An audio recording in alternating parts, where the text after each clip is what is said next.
Looks to be your lucky day, my friend.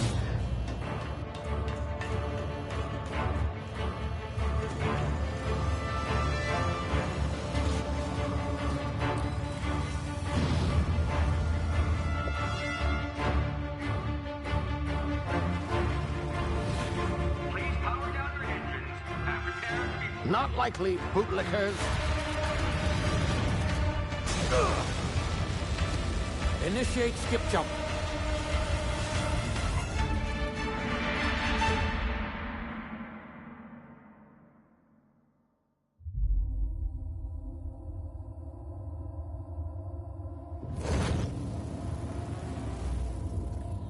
Status. Structural integrity down 25%. Power levels down. Six drive. Shit.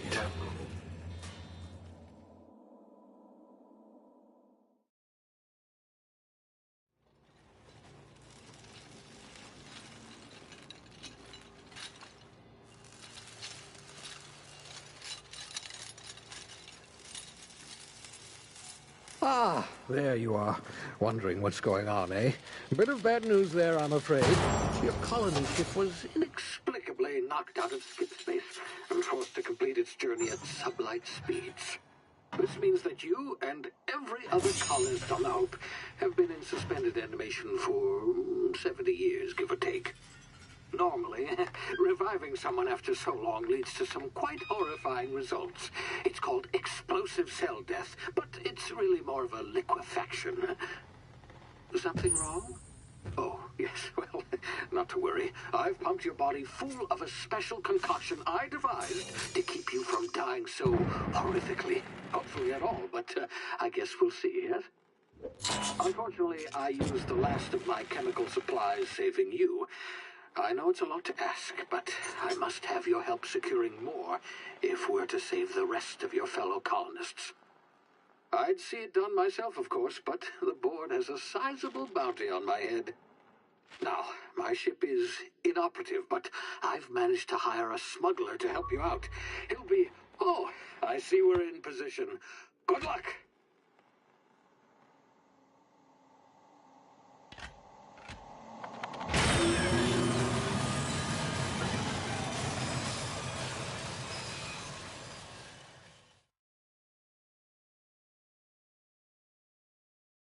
Can you hear me? Is this thing working?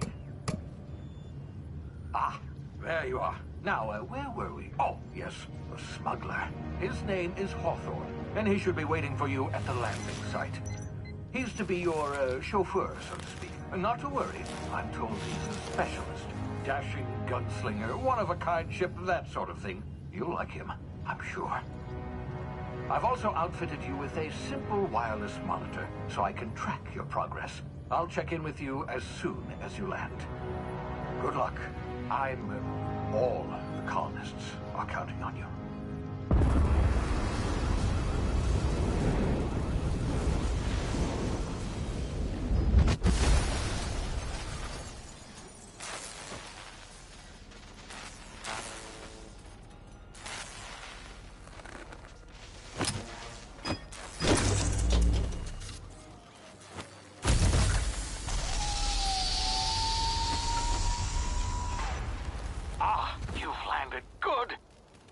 Hawthorne should be close by.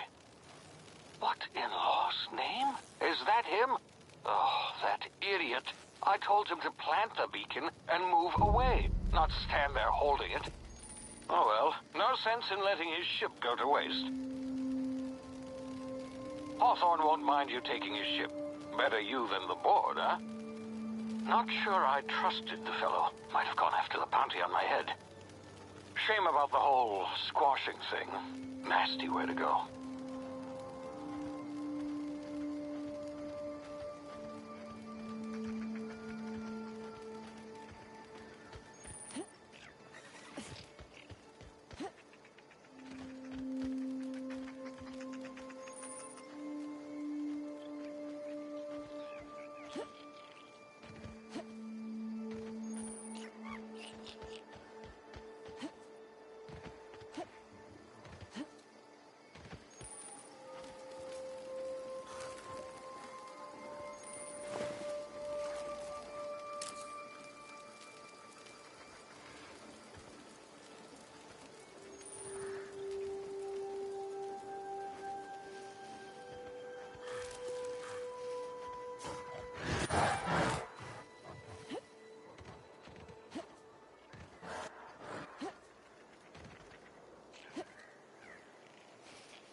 been frozen for a while. There's bound to be unforeseen side effects.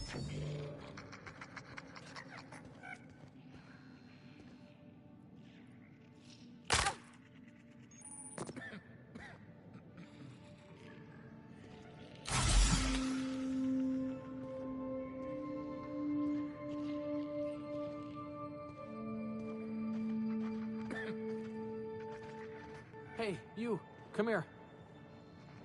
You've tried the best now. Now try the rest. Spacer's choice. Oh, law, that stings.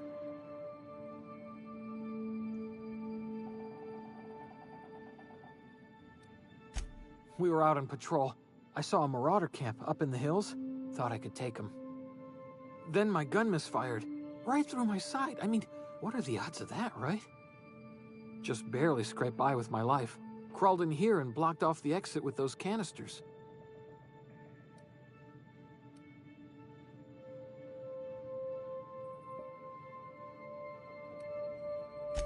Gibbering, flesh-eating, law-breaking, unemployed lunatics with guns. Some hullhead grounded their spacecraft out in the open. That's a real good way to attract marauders. See those canisters by the entrance? Marauders come sniffing around in here, and I can take them all out with a single shot. Not bad, huh?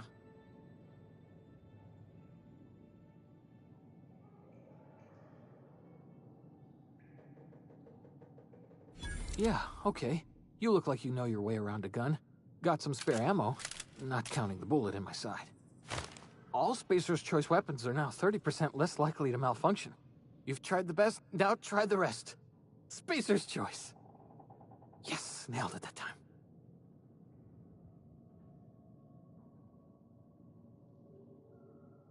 You hit your head or something? You're in Emerald Vale. We're a Spacer's Choice community. Edgewater's a little ways down. Prettiest place in the Vale. Be sure to stop by a provisioner's for a can of our famous salt tuna. The Hope? Is that some sort of fancy new drug? Are you with Auntie Cleo or something? Don't take this the wrong way or nothing, but I'm not allowed to fraternize with Cleo workers. Company policy.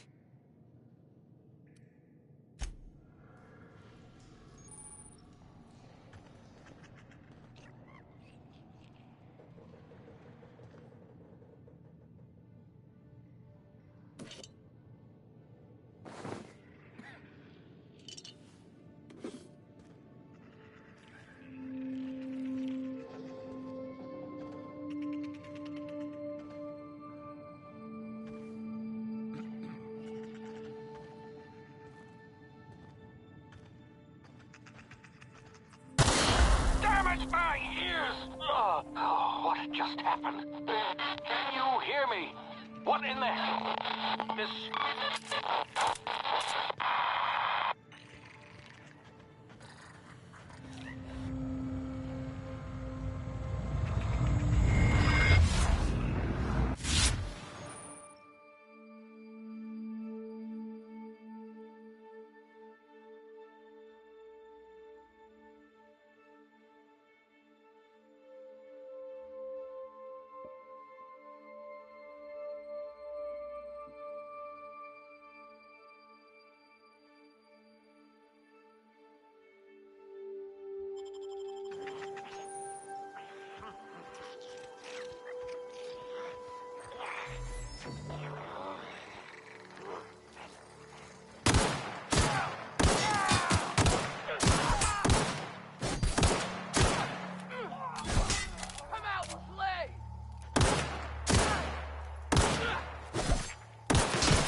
here before you get yourself killed.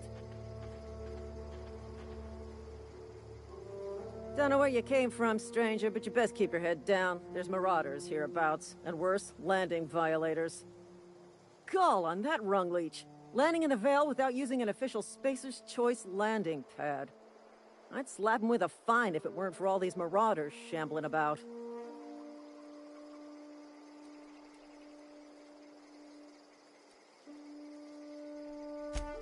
Really? How is he?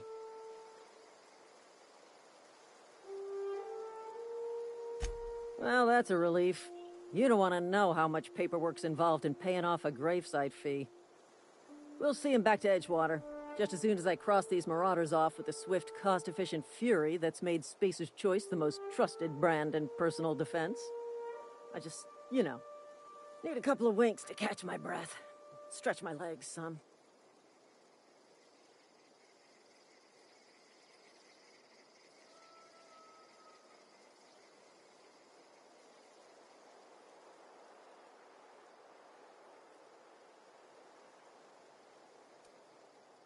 You think?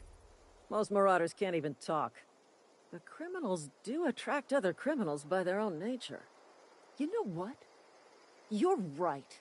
It's time we cross those marauders off, find whoever owns that ship, and file a full report.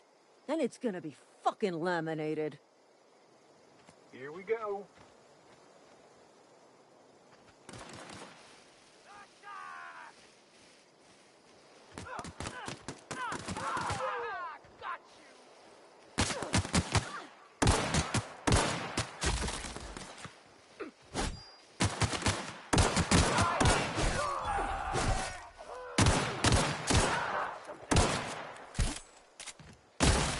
Who goes?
Please be informed that this vessel contains no valuable plunder.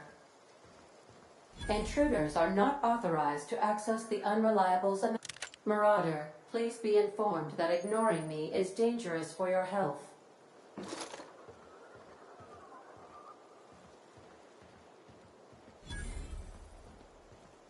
Unauthorized access of space. Please be informed that I am authorized to use violent retribution against unwanted solicitors. Please return any misappropriated equipment and exit this vessel in an orderly fashion. Failure to do so will result in your immediate destruction.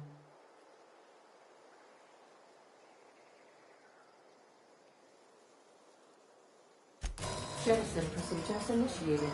Disengaging airlocks. Preparing to eject all boarding parties in 5, 4, 3, 2, 1.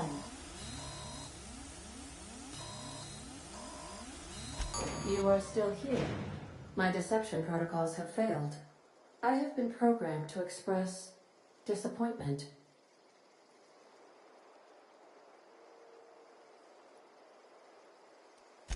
This vessel is the registered property of Captain Alex Hawthorne.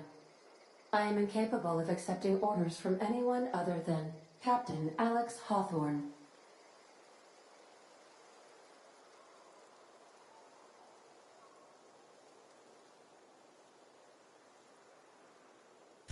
I deduce from the tone of your voice that Captain Haitian.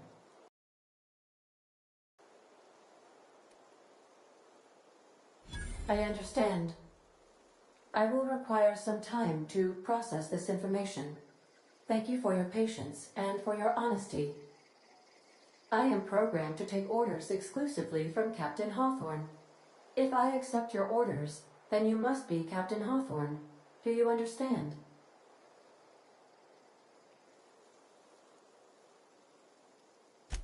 Well done, Captain Hawthorne. I see your powers of deductive reasoning remain intact. Unfortunately, our engine is currently inoperable. Our main drive suffered a critical power failure, and we were forced to make an emergency landing. The main drive's power regulator has been irreparably damaged and must be replaced.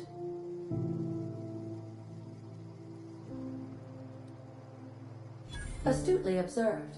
However, the probability of locating a power regulator within a worker settlement falls within acceptable parameters of certainty. High-capacity power regulators are sometimes employed in the electrical networks of worker settlements. I have taken the liberty of printing you a new Captain's Identity cartridge.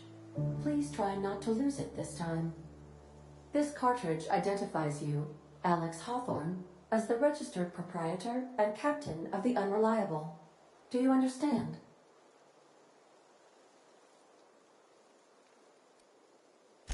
Thank you. I appreciate your cooperation. Best of luck in your search for a power regulator. Try to stay alive this time.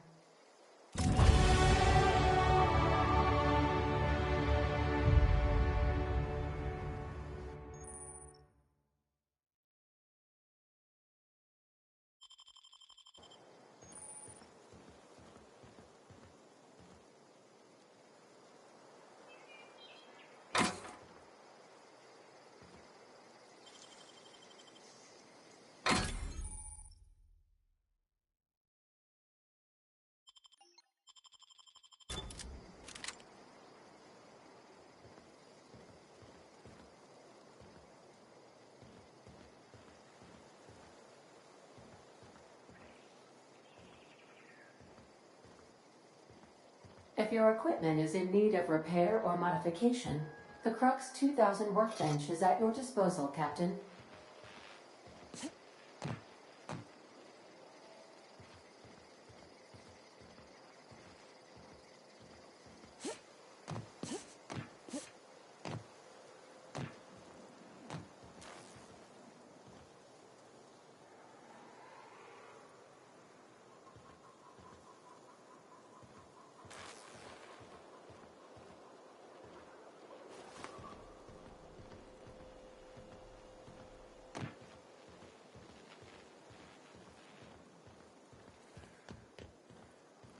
Want to be a brand new you?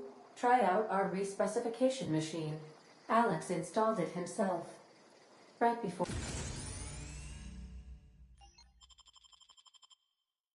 he died.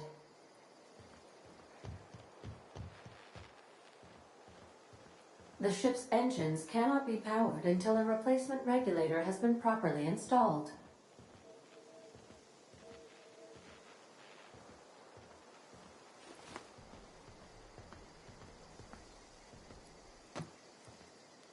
Due to catastrophic power failure, all doors will remain on security lockdown.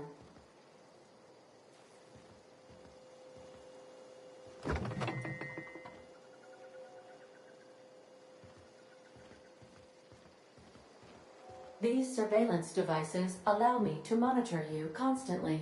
Please ignore them. These are the crew's quarters. Alex preferred to travel alone, but he always had me.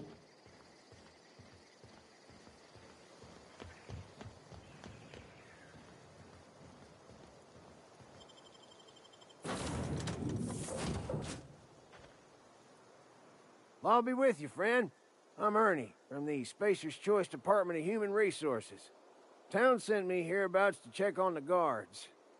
Now, it seems to me, and correct me if I'm wrong here, but seems to me they're all dead. Mind telling me what happened here?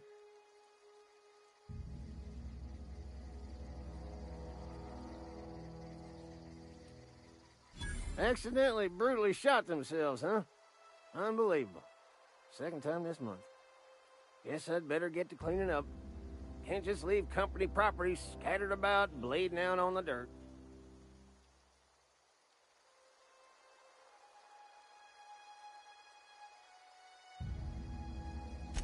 No can do, friend. That armor's Spacer's Choice property. Bodies, too. Living or otherwise. Company policy, you see. You don't want to amble on over to Edgewater at your earliest convenience. Constable's office might have work for someone with your, let's just say, aggressive disposition. Oh, and be sure to stop by the Edgewater Provisioner for a can of salt tuna. It's not the best choice, it's Spacer's Choice.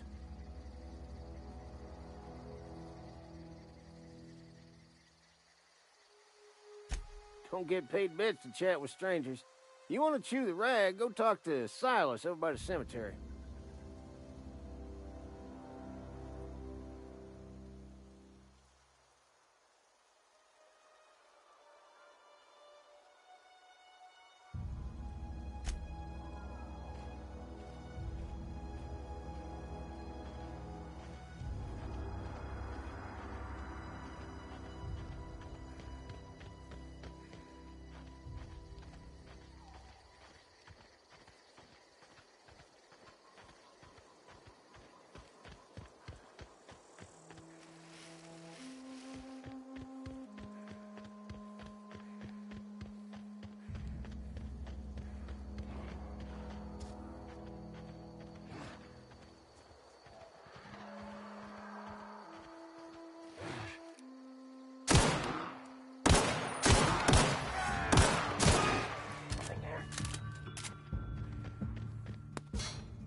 Whoa, hey, where'd you come from? Don't go ambling out in those hills. That's Marauder territory, friend.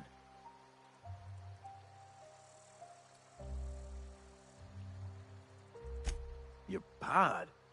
What are you on about? You take a bruise to the cranium? Ain't safe out here.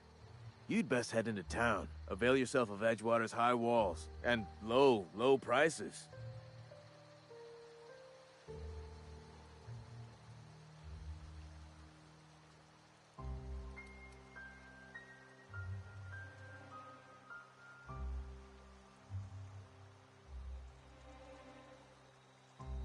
Pleased to make your acquaintanceship. I'd shake your hand, but I've been hauling corpses. You don't want none of that on you. Name's Silas. Junior in humor for the town of Edgewater. We're all part of the Spacer's Choice family.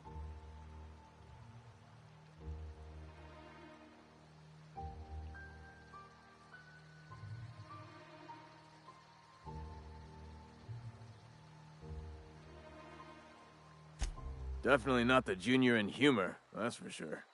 If you've got business inquiries, you should stop by Reed Thompson's office. He's up in the tower above the cannery. Head into town, follow the road. Look, you obviously ain't a worker. What's your racket? You a smuggler? Freelancer?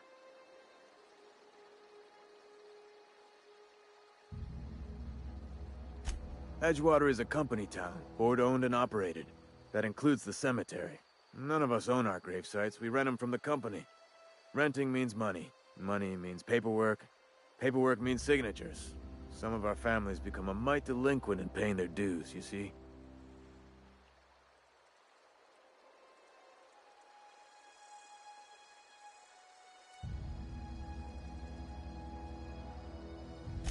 Company policy. If it was up to me, I'd put the whole town 10 feet under, free of charge. 4 workers still haven't paid up. Phyllis, Conrad, Ludwig, and Martin Abernathy. He's a special case. You may want to twist his arm a little.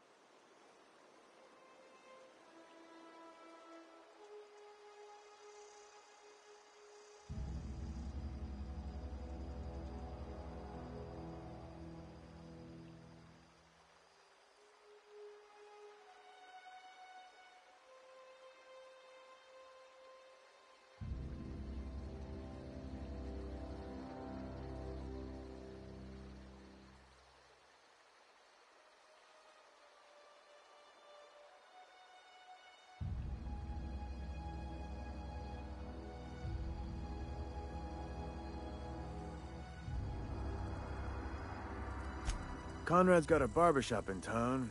Phyllis works at the cannery most hours. Abernathy... I ain't seen him in a few days. His domicile is near the cannery. You'll find him in town. All except Ludwig, that is. He's over by the landing pad.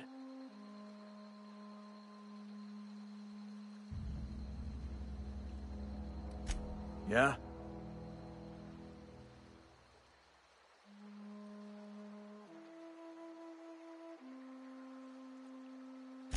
You could look at it that way, I suppose.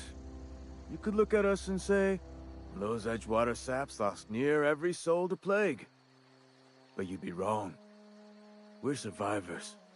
Loyal company folk, braving the wilds.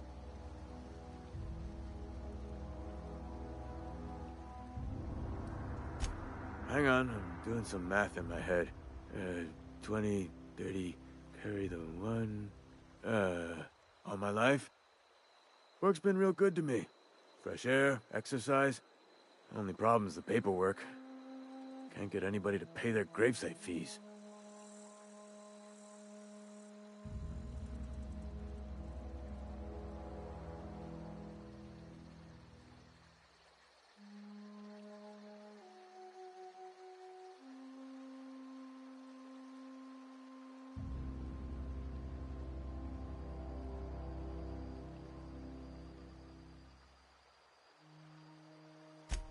Former people, yeah. Marauders been raiding my graves, you see. Hence the armed guards.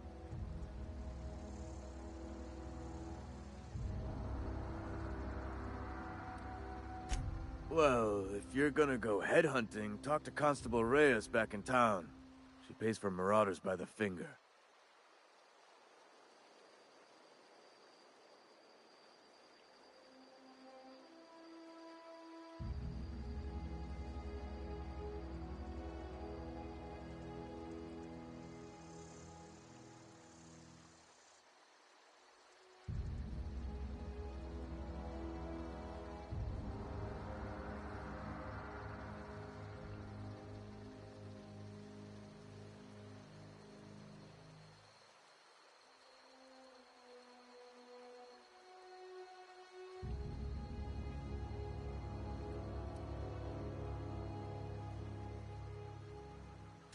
Couldn't tell you.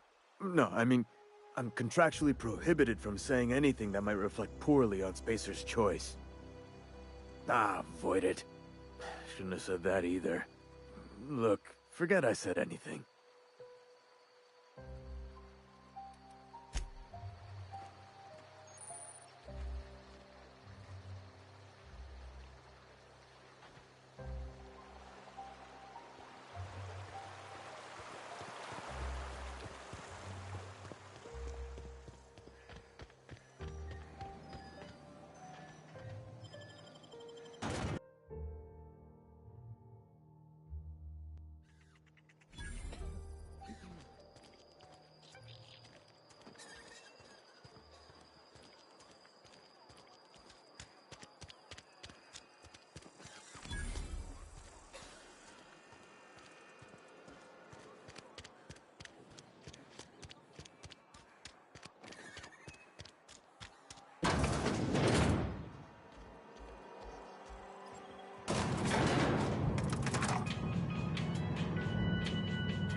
Miss Holcomb, I need you to explain this with us. The grease monkey, Argo? Seems we've got a guest. Really now, Parvati, I do wish you'd spoken up. I do apologize. I was given no forewarning of your arrival, or I might have welcomed you at the gates myself.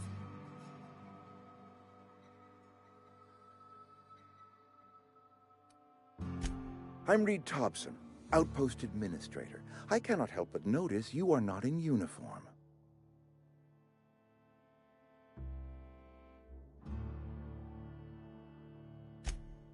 Yes, so it dawns on me.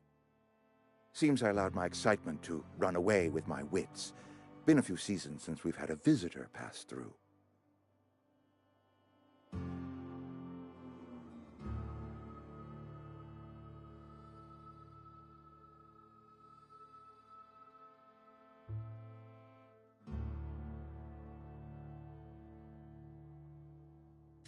Only regulator we got is hooked up to the town transformer. Mr. Thompson ain't liable to be keen on dismantling it. I beg your pardon. I am most emphatically not keen on any such thing. I can't let you have our power regulator. But I happen to know of another one. And I happen to know exactly how you may retrieve it without frying yourself in the process.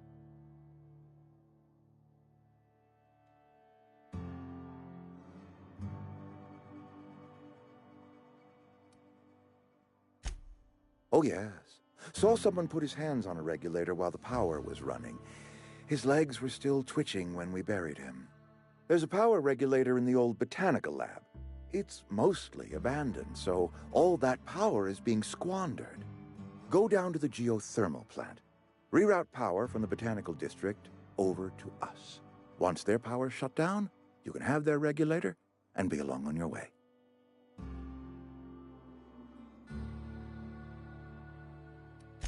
You're the first stranger to wander into town in an age. Scripture tells us that nothing happens without reason.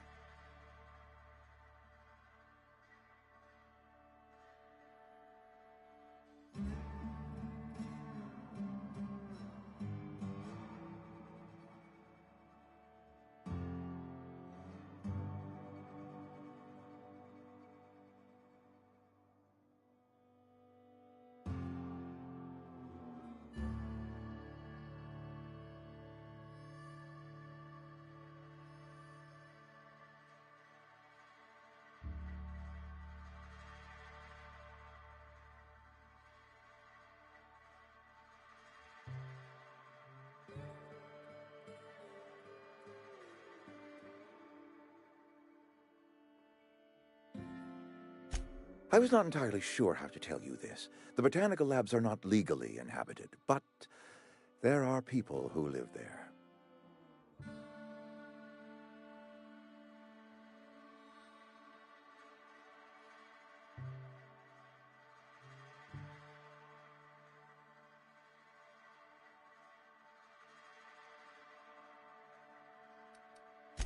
No, I do not imagine they will be pleased.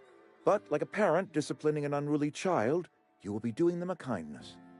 The people living in the botanical labs. They're deserters, former workers. I need them back at their posts. I need them to come home. Edgewater is struggling. We haven't hit our production quota in years. If we don't meet our quotas this year, the company might shut us down for good. I need those workers back at their stations.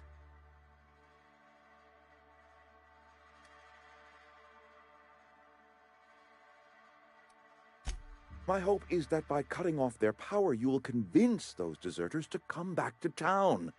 Before you go to the plant, I want you to stop by the botanical lab. Speak to their leader, Adelaide. Tell her the power's about to go, and that it's time her band of deserters came back to town.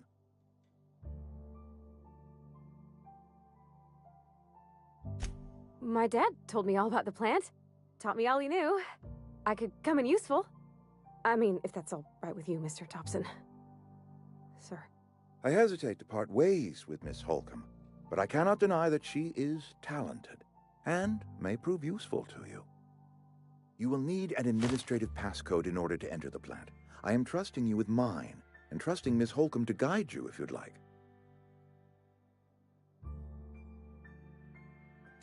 Great! I got my wrenches and diagnosticators and hairpins and engine tape, so I'm all set. Well, I am glad to hear that. Best of luck to you, and thank you again for your help. It is a lot to ask of a stranger, I know.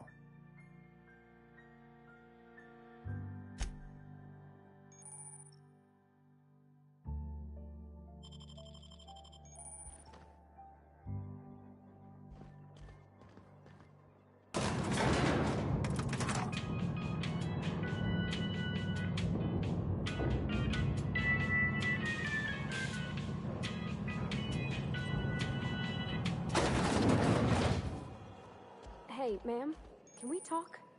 Sorry. Can we talk? Sorry. You just want to get out of here. And you likely don't want to tag along like me. It's just, Mr. Thompson has his own view on matters, on account of it's his job and what all, but that's not the only side of the tale.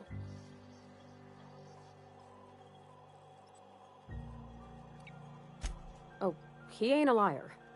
He believes every word he says. It's just, he doesn't always get where other folk are talking from. To Mr. Thompson, a person's a gear. It does its job quiet-like. If it squeaks or stutters, it gets replaced.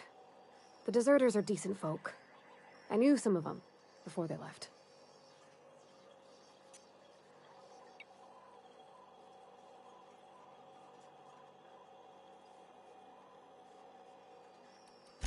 Miss McDevitt? Oh, gosh, no. She was a real important person. A flavorist. Made all the food taste decent. She used to work up in the big office with Mr. Thompson. Alls I know is she left after her son died. It was a real big to-do. I could hear them both yelling clear from my own place.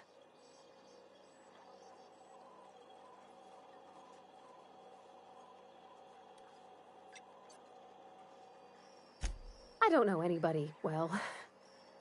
I mostly listen to them talk, get my head down.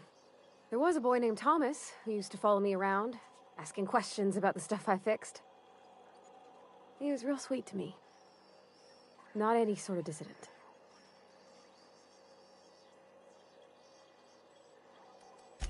Can't say as I know. I wasn't there. The sound carried, but not the words. If Mr. Thompson ain't of a mind to tell you his own self, you'd best ask Miss McDevitt, if you can get out to her.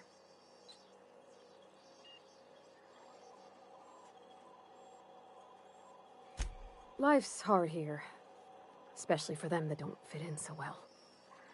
We're one big Spacer's Choice family, but every family's got the one the rest whisper about. Mr. Thompson's aiming to take away their power. They'll have no lights to see, nor heat to cook. They'll be at the mercy of marauders, or worse. I think you should talk to the town's vicar about it. Max, his name is.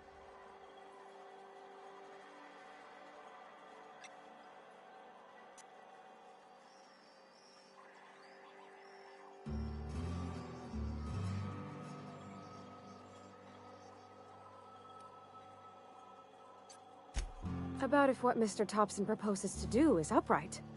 Leaving Miss McDevitt's folk to their fate. Their neighbors. Kin. And maybe he can think of something else to try. Something we ain't. He used to go walking outside town. Maybe he found something that'll help. It's just an idea. That's all.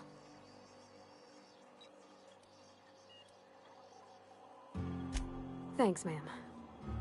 I just think when you gotta make a decision that'll hurt somebody, it's best to think on the right and wrong of it. That's what my dad used to say anyways.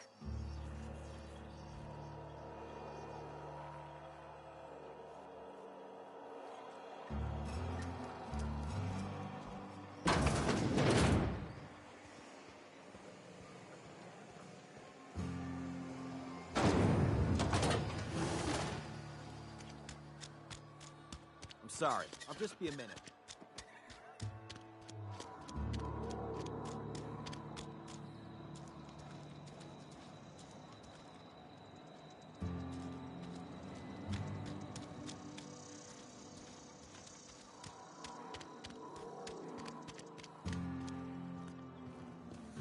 I've always felt weird in here.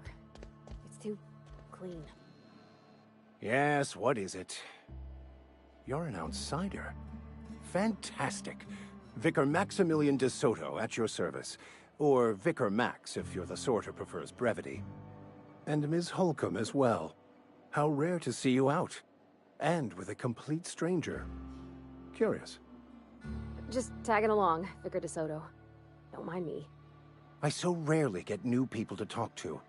Name your poison, anything at all. Spiritual counseling? This season's tossball predictions? The quickest way out of town?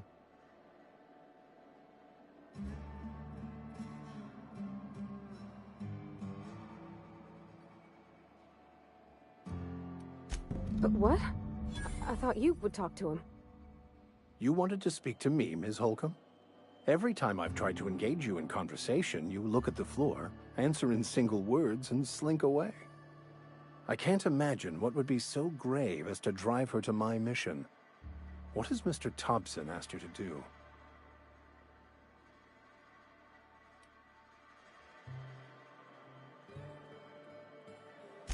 Depriving them of safety from the marauders and wildlife. I can see why that troubles you. Miss Holcomb has a soft heart. Always has, if you believe the talk.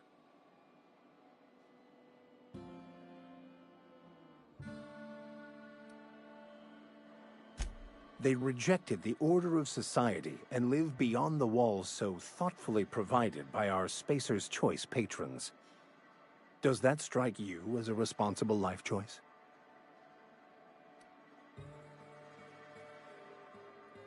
Assuming your goal is to save as many as possible, then you should bring everyone together. Send the power to Edgewater and convince the deserters to return to the fold.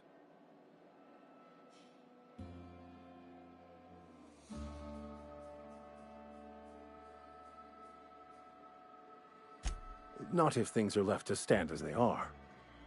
If you don't mind a bit of unsolicited advice, be cautious on your way to the geothermal plant. It is not as safe as you might assume.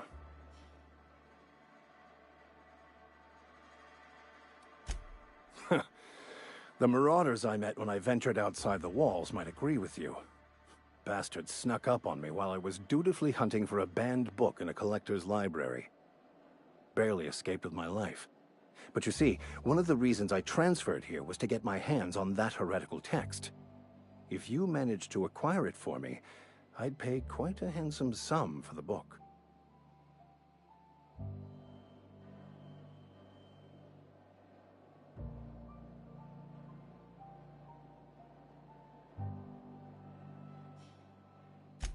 It's a handwritten journal, a faded blue cover with the name M. Bakonu handwritten in the lower corner. I'll mark where I saw it on your map. Assuming you're serious?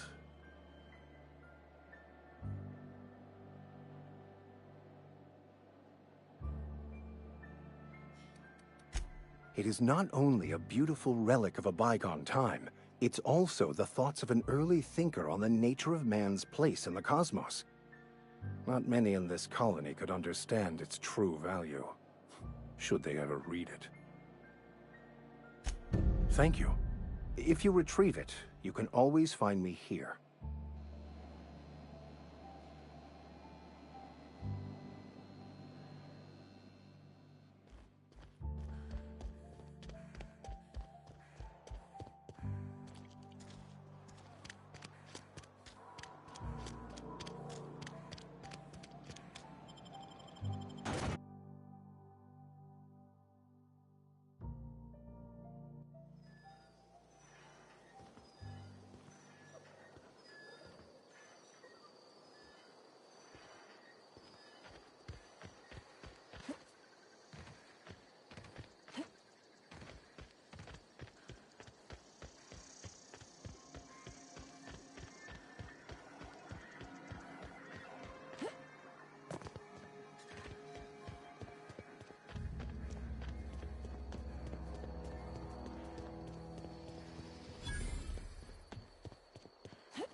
Get ready.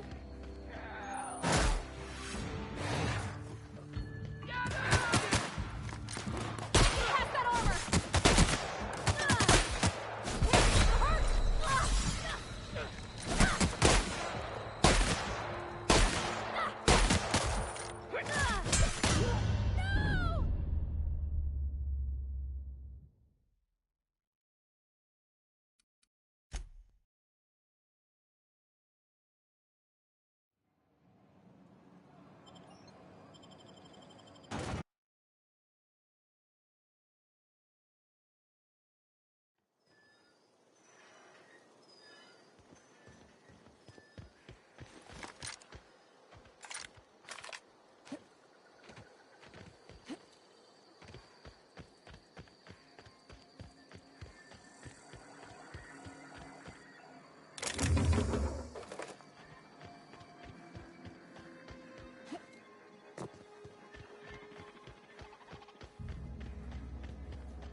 Incoming!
Watch out! Pass that armor!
Move along, stranger.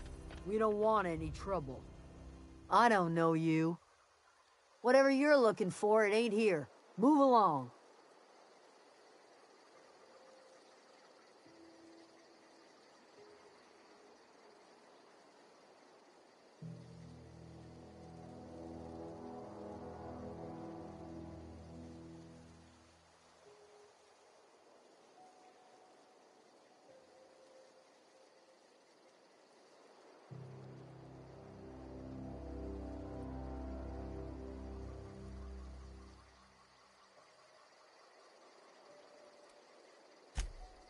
Answers, huh?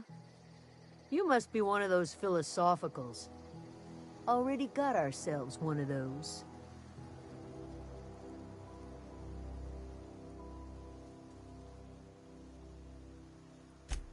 A geo what? Look, plants ain't my purview. You're better off asking after Adelaide. If you're gonna start wandering around my camp, know that I got my sights on you.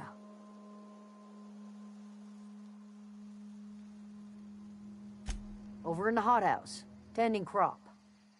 Enough with the questions. No offense, but I've got a lot on my mind.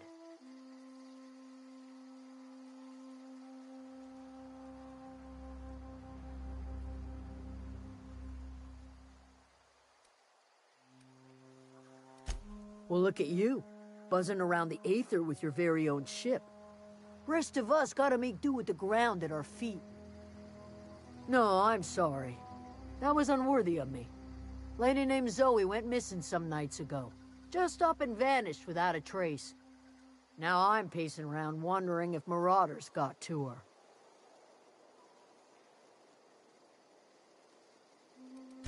I've crossed off my share of marauders. This ain't about them. I go looking for Zoe, I leave the camp undefended, seeing as I'm the only one of us who knows her way around a gun. Hence my dilemma.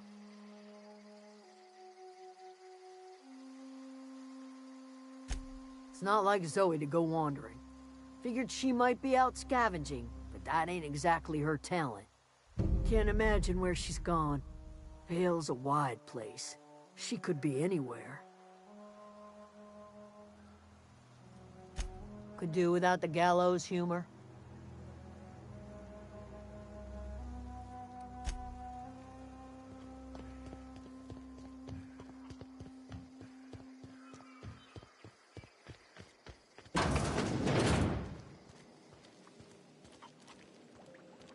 If you're hungry, there's meat turning on the spit outside.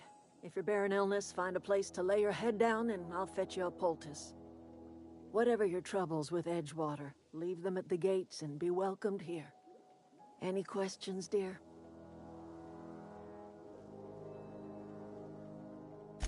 I have been called that, among other things. Green Thumb, grandmother, the strange old lady who keeps flowers. But yes, Adelaide will do just fine. Excuse me, Miss McDevitt? Sorry, it's just... You got such pretty trees in here. Why, thank you. You're Robert's girl, aren't you? I remember when you were but a sprout. Thomas speaks of you often. Are you staying long? You should try some of my tobaccorn tea.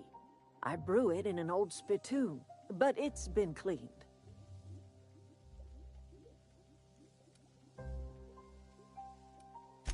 A home for anyone who's ever turned their backs on Edgewater. A home for those of us with nowhere left to go and nothing to lose. So, like the spores of the puffball, cast on the wind and alighting on fresh soil, we put down new roots.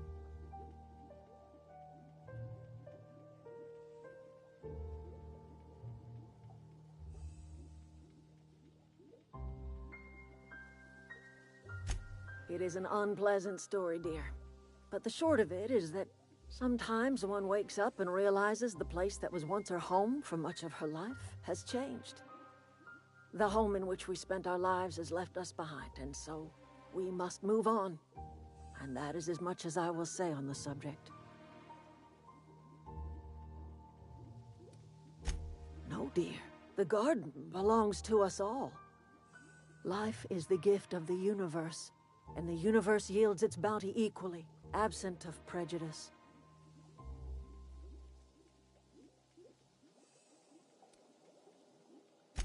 Ah, cynicism. The privilege of the young.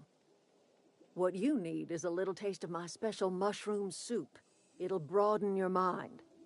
Or at least your irises. Reed Thompson? You here on behalf of that cold-eyed reptile? Let's hear it. What's Reed's idea of peace, then?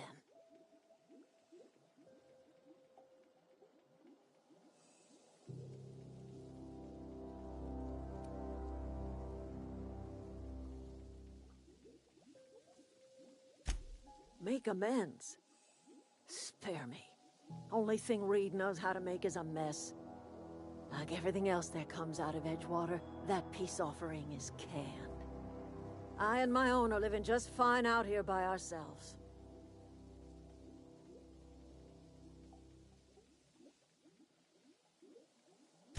He would do such a thing. The question is, why would you agree to his plans?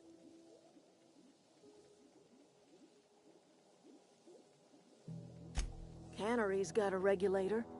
You want ship parts, you ought to rip them out of the cannery's guts and leave us be. If you're going down to the plant, you should divert power away from Edgewater and toward our end of the grid. Think about it. You'd be liberating an entire town from a lifetime of service to that odious cannery. Seems the sort of thing a hero would do.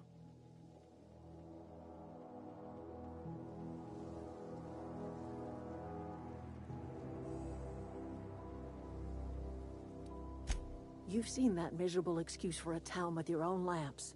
Hollowed-out workers laboring their lives away at the cannery, living off whatever scrap Spacer's Choice throws them. You know that's true, don't you, Ms. Holcomb? Your father died of overwork. His heart gave out.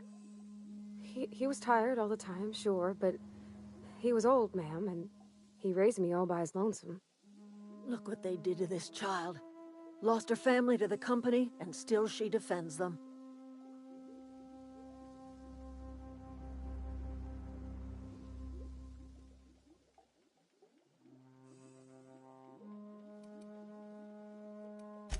Life in Edgewater grinds to a halt. The cannery shuts down, workers desert in droves, and our own little camp grows and thrives.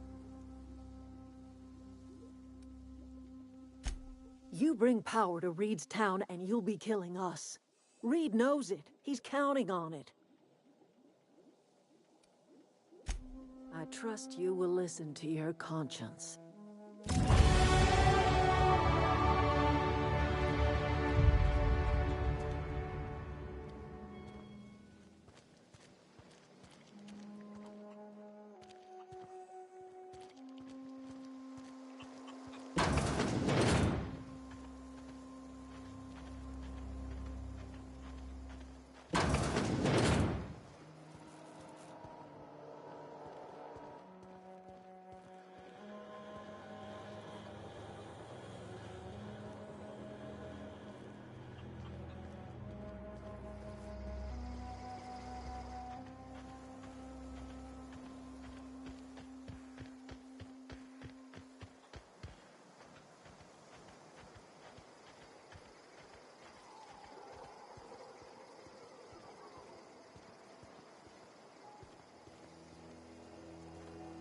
What is it? I'll tell you what I can. Vex me. If she told anybody, they ain't telling me. I'd check her room, but I got yelled at for snooping once already. Little ways ago. She was always obsessing over her serial dramas. Wanted to see what the fuss was about. Well, enough to know we never got on. Zoe and Stefan were close. If anybody knows the workings of her mind, he does. She was lazy and thoughtless, but she's still one of our own. Could be. Dangers aplenty out there. No telling why marauders would steal somebody like Zoe. Got no useful skill as far as I could tell. Marauder gang just moved into the districts a little ways east. Their numbers are growing. Gotta come from somewhere. What is it?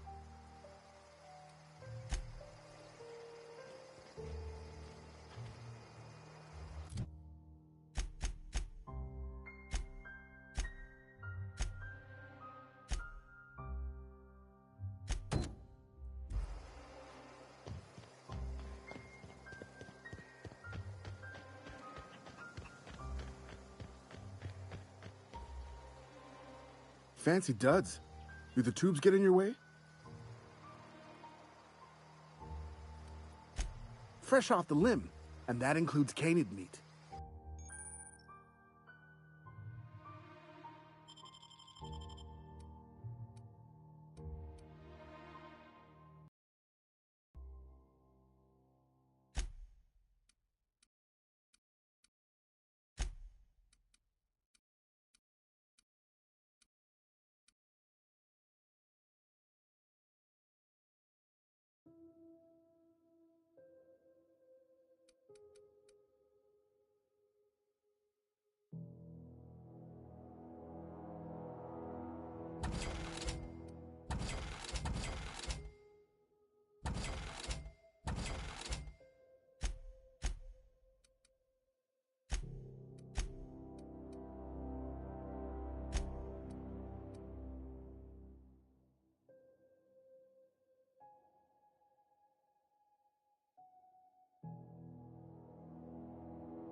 You hungry? We got canid ribs, canid flank, canid snout too. Something I can help you with?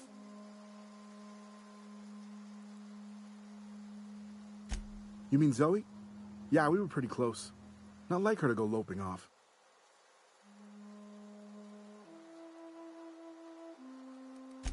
Can't say I recall Zoe ever acting strange. Well, except for her habit of writing things down on scraps of paper. She called it journaling, but I think it's just plain odd. You sound like some type of corporate fixer asking all these questions.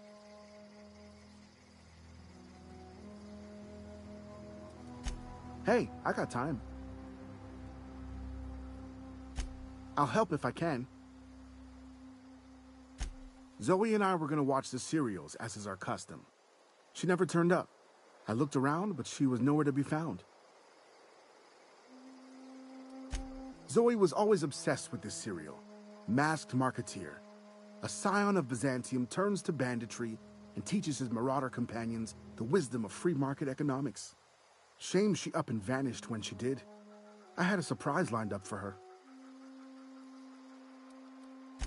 The other day, I got my hands on a genuine copy of the latest Masked Marketeer. I was gonna surprise Zoe with it, but she was gone the next day.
Incoming!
I don't know anybody who ever came out this far. Got it. Heads down.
I don't know anybody who ever came out this far.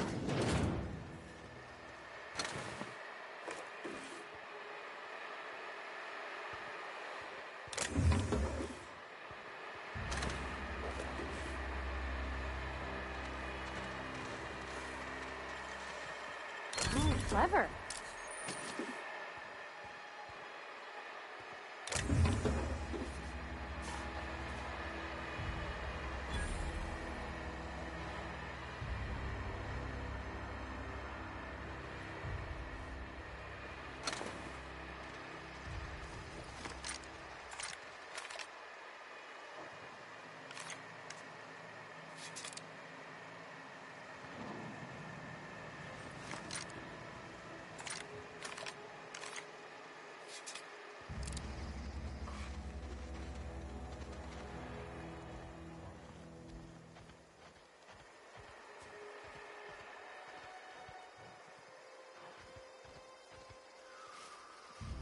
Inside voices.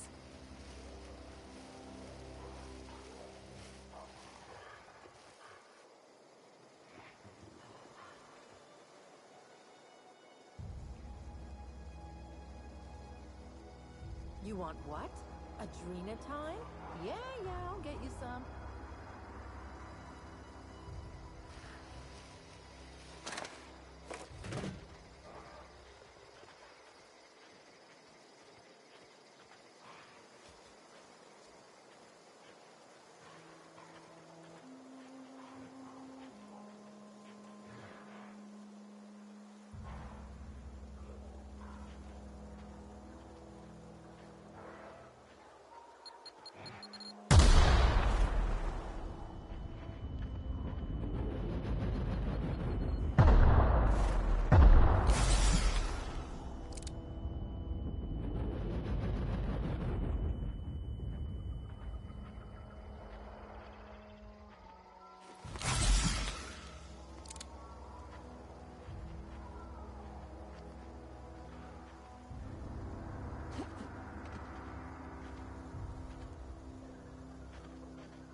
I already told you I want Rizzos. Rizzos.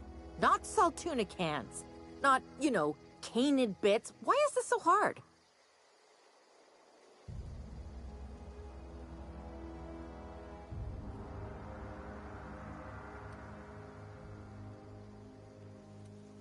Hold on, what? My people? Wait, I see what's happening here. You're not a marauder. This is embarrassing. See, you were armed, so I thought...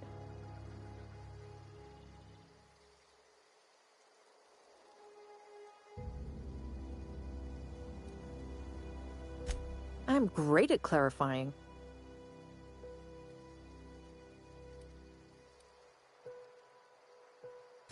I got kicked out of Edgewater on account of falling sick with plague and stealing some medicine to treat myself. I'd heard some outlaws set up camp in the botanical labs. I decided to throw in with them, seeing as I always wanted to be an outlaw myself. Instead, what do I find? But a bunch of former workers camped out around a greenhouse. I couldn't just go back to the cannery, so I was stuck with them. No. I insinuated myself into their company, see? and they didn't seem to mind one whit.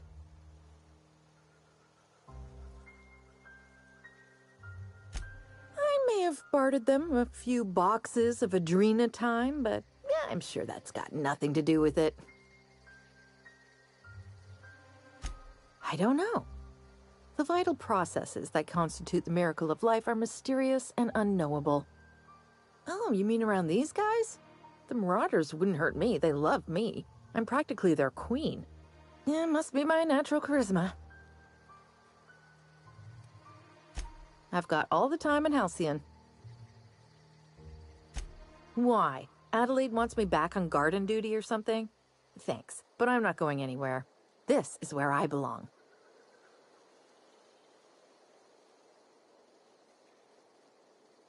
I doubt that. Nobody in that camp really cared about me.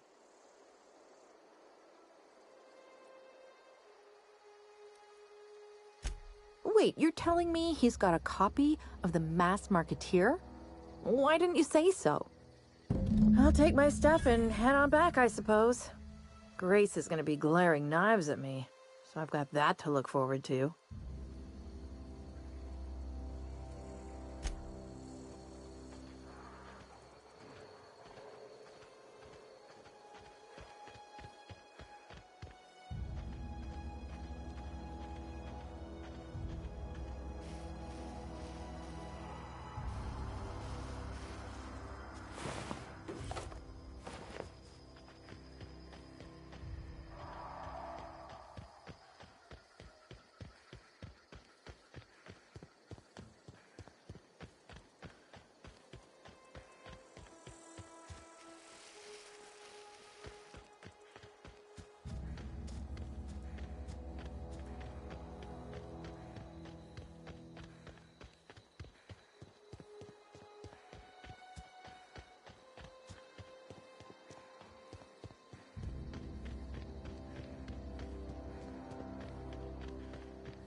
What is it?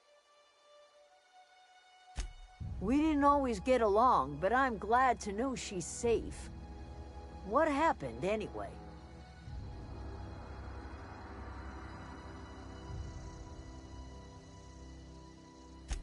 Zoe joined up with a band of marauders. Zoe. The same Zoe who doesn't know a barrel from a trigger. Well, I've heard stranger things. You pretty much did my job for me. Least I could do is pay you for your trouble. Let me know if I can do something for you.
Come back, Val! Here! Found them!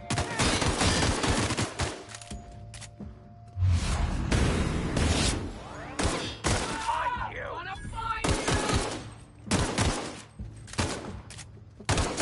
Hiding? You scared?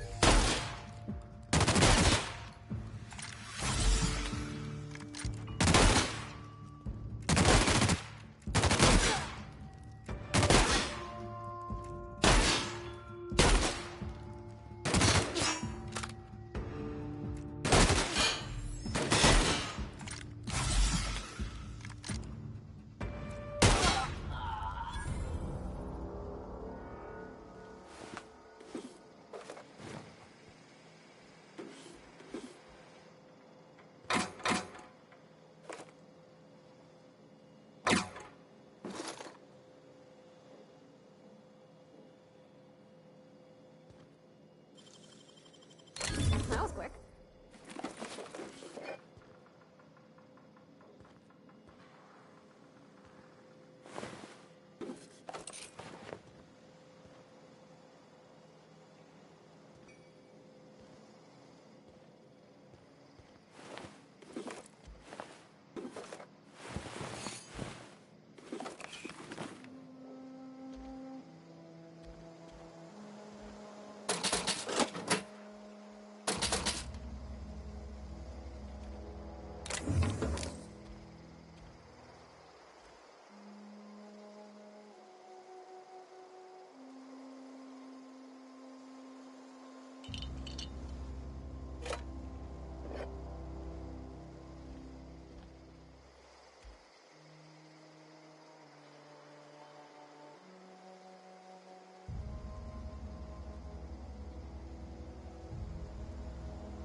Gosh, that's...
Any progress on that matter we discussed? Wonderful. This is fantastic. Well worth all the sacrifices I... Wait. What the fuck is this? Is this... French? I can't fucking read French. It's a law-forsaken joke is what it is. French. Ha! I was so high and mighty, preaching to the yokels about following the plan, while fighting it at every turn.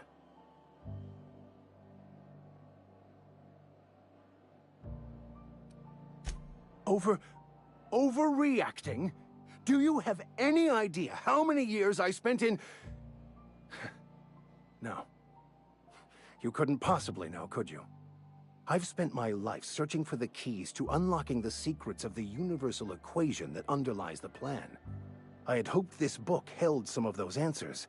I became so desperate, I even got myself assigned to this plague-ridden backwater to find the damn thing. All the time and suffering I've spent. Wasted.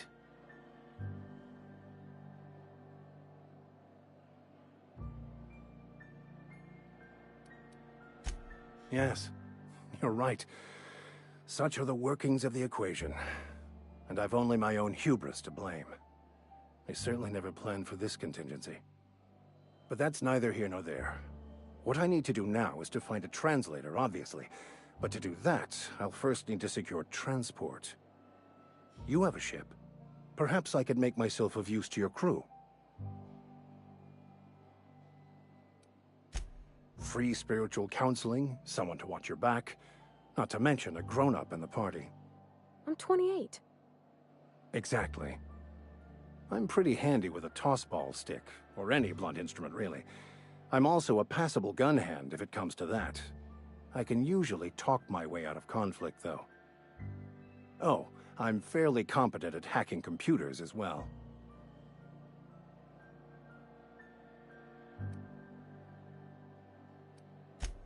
Of course. I'm a vicar who is dedicated to his calling. More dedicated than any other you'll find in this colony. I joined the OSI to help decipher the grand plan. But instead, I ended up the vicar in a prison due to ignorance and politics. Then I came here. Satisfied?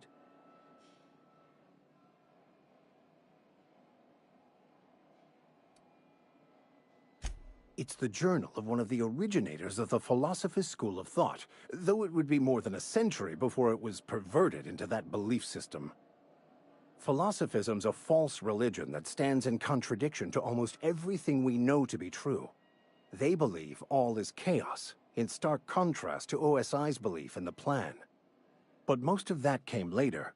Bokonu had some interesting theories about man's perception of reality that I thought could be applied to our attempts to decipher the plan. Most laypeople are not aware of this, but we've not discovered any new insights into the plan for a long, long time. I had an idea that we should welcome the truth, no matter where we found it. I had the worse idea to share my thoughts with a superior. And that's the long and short of it. So, what do you think? Fantastic. Let me get my things in order and I'll catch up with you. Edgewater's gonna miss you. Folk here always had good things to say about their vicar. Thank you, Ms. Holcomb. I'll be glad for the change of scenery, and to leave this place behind. I shall see you on the ship, Captain, whenever you're ready to leave Emerald Vale.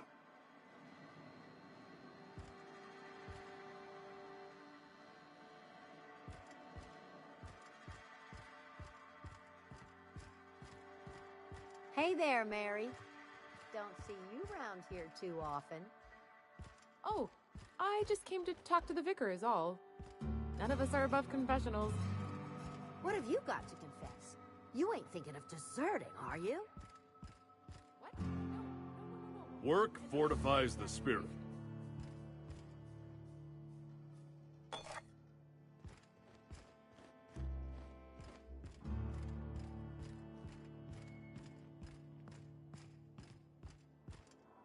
Work fortifies the spirit.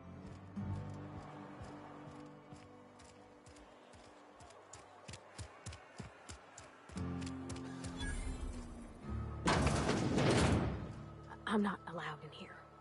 Not since the vending machine incident. Holcomb, got my eye on you, girl. Miss Holcomb ain't allowed in this establishment. Not since that little incident.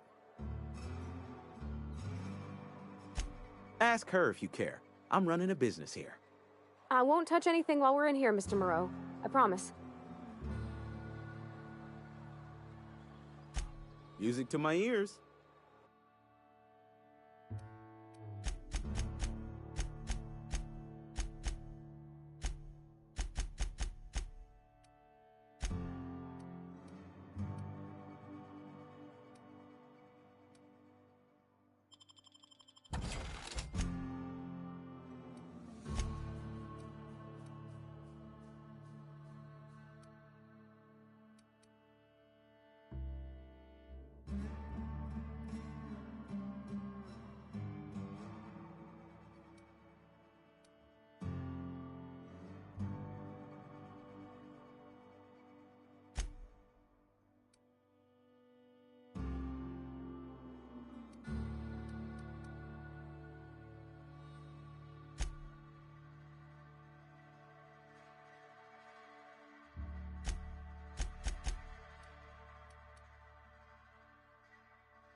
If you're falling sick, I don't want you near me.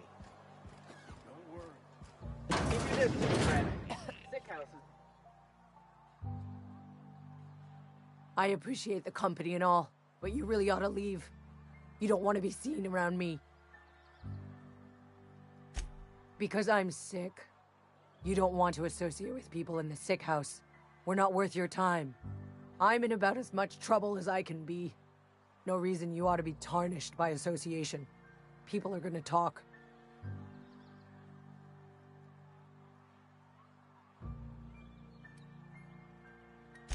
I don't know which company you work for, but if it's Spacer's Choice, boss can still write you up for fraternizing with an incompetent worker. Maybe you don't know this, but there's a real simple reason you don't talk to the Plagued. You don't want what we've got.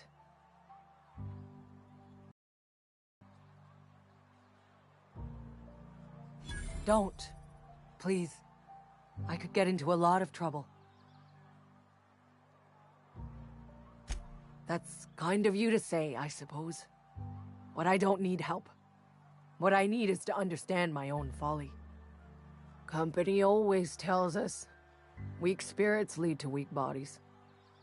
If I didn't want to fall sick with plague, maybe I should have worked harder. Maybe I should have taken more pride in my work.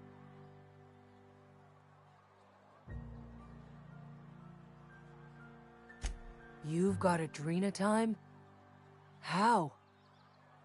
No, I don't want to know. Could be you stole it. Could be you're trying to test me. See if I'm gonna violate company policy. I'm feeling a touch faint. If you don't mind, I'd like to be alone for a spell. I don't want any trouble.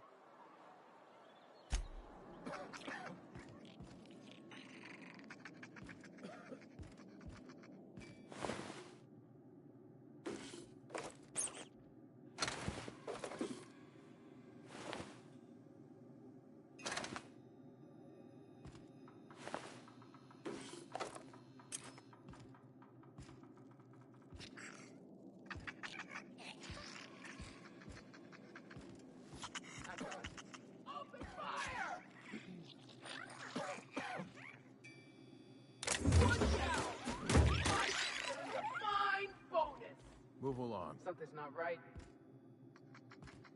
Hey. Waste of company ammo!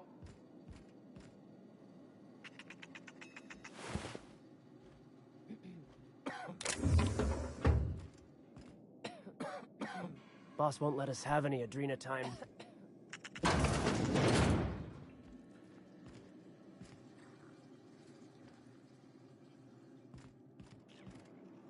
Sick days come out of my pay.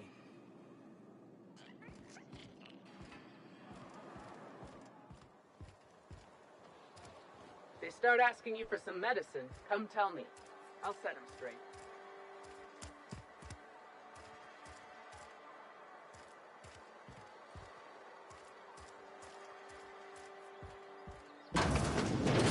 Oh, I cut my own hair. But Conrad sells real good disinfectant. Please don't touch anything. Your hands are probably crawling with germs. Physical hygiene recapitulates moral hygiene. Cleanliness is next to lawfulness. We don't believe in free anything here in Edgewater. We're a Spacer's Choice company. I'm Conrad. You will report to me if your hair fails to meet Spacer's Choice aesthetic standards. You will also report to me in the event of your death, whereupon I will clean and prepare your remains for interment.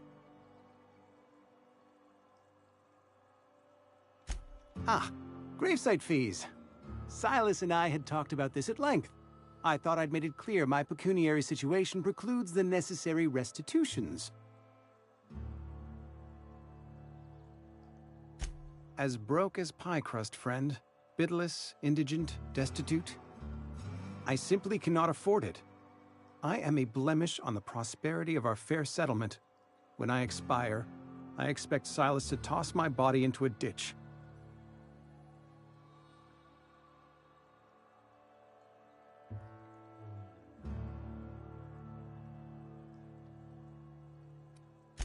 Edgewater is built on the discipline and sacrifice of its people.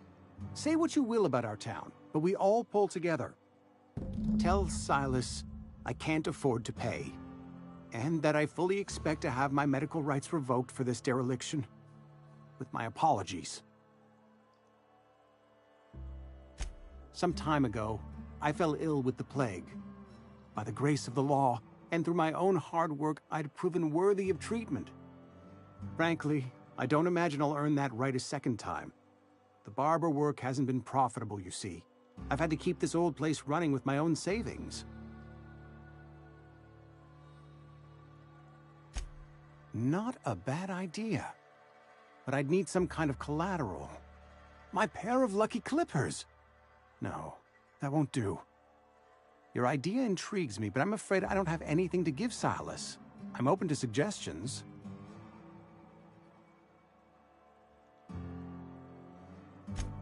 Much obliged. What can I do for you?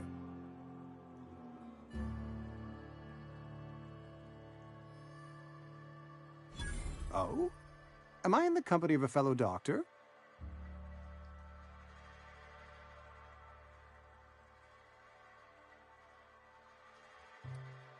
You may think that, but the tidiness of my fellow worker is my responsibility, alive or otherwise.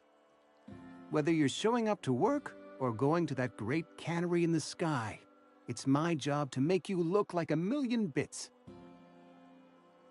Go ahead.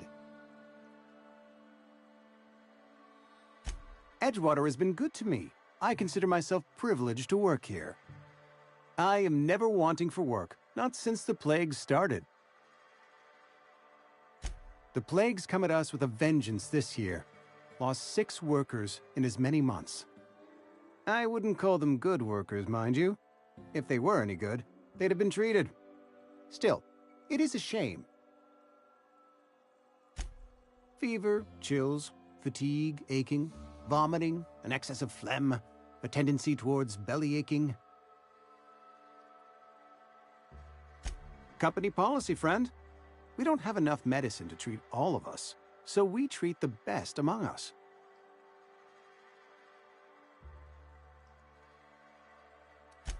Mr. Thompson's brainchild. Have you met him yet? Thoughtful-looking fellow, stares out of his office most hours.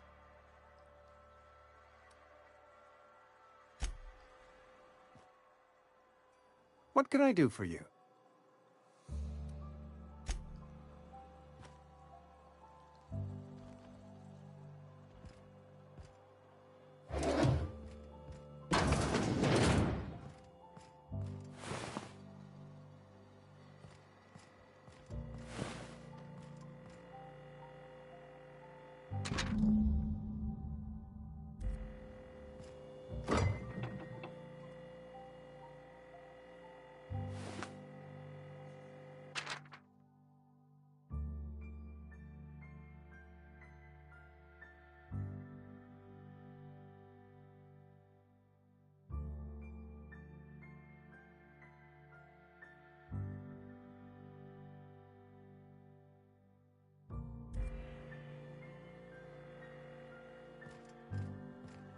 What can I do for you?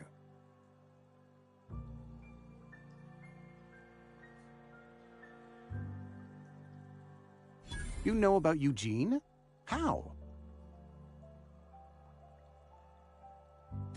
Then, you know Phyllis suggested selling off Eugene's gold teeth. I didn't approve of the idea then, and I don't approve of it now. Eugene's golden teeth were a family heirloom, representing 3 generations of poor dental hygiene. He took them to his grave.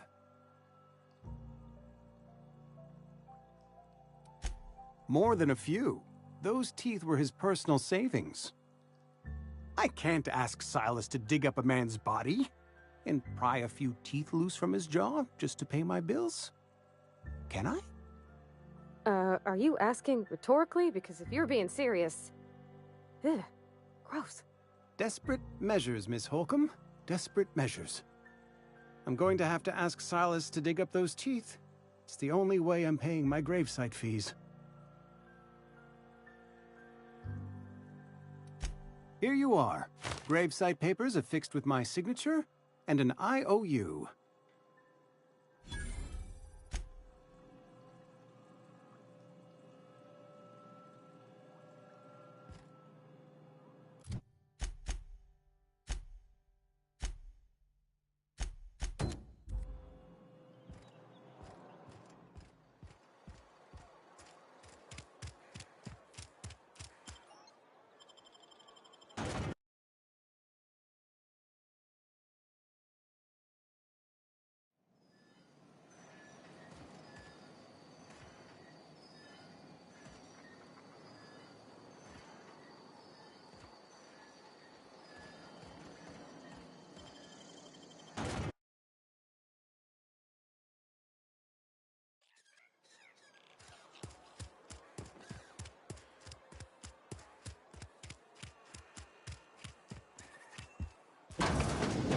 Yes, Mr. Thompson. I'm fine. Whoa, did Mr. Thompson send you? Well, you tell Mr. Thompson I'll be right at my post. Tomorrow. Bright and early tomorrow. Because I'm definitely not plagued. As spry as a spring chicken. That's old Abernathy.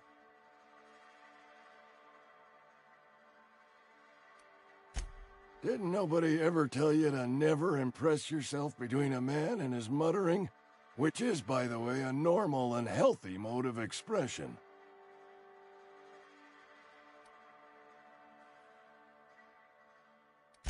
You don't know that. I could have been saying anything. Maybe I said vague. You know how words sound a mite strange when you're sick. Wait, no. Oh, damn it. Okay, listen. Maybe I am feeling a little under the weather, but I swear I'm on the mend. Please, don't tell the constable.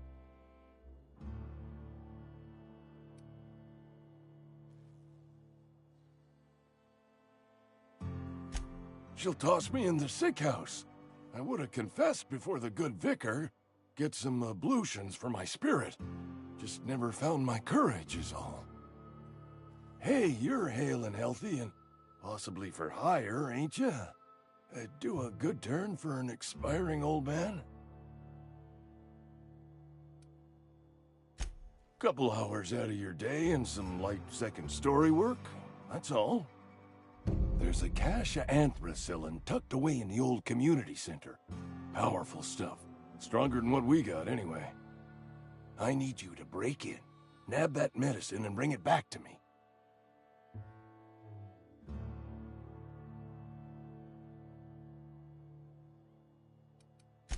I'll do what I can.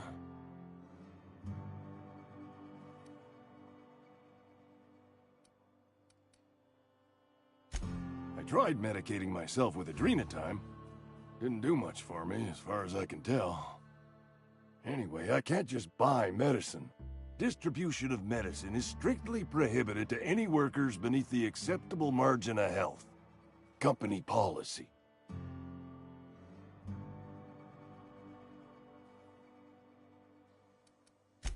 Tell myself the same thing every morning. You seen those young workers at the cannery? What with their unbent spines and pristine knee joints? I can't compete with that.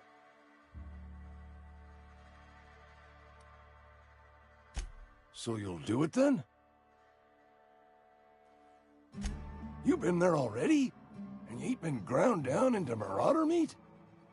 Let's see it. Don't keep us waiting. Haven't decided? I hired you. The nature of your employment requires you to deliver in my hand some genuine anthracillin.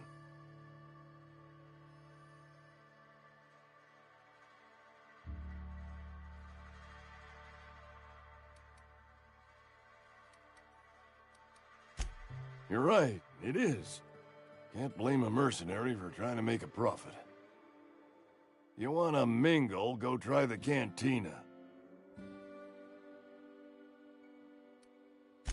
Sweet life-giving nostrum. The first hit's always the best. Scratched together all the bits I had around the domicile. It ain't as much as you deserve, but it's all I got.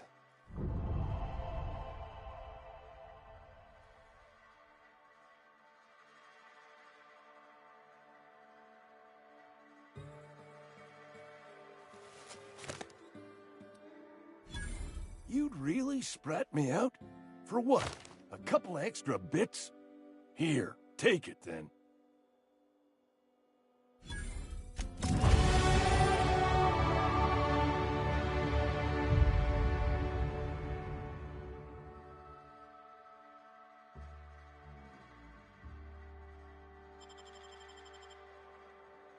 Nothing like a good hit of anthracillin. Feels like warm, liquid sunlight running through your veins.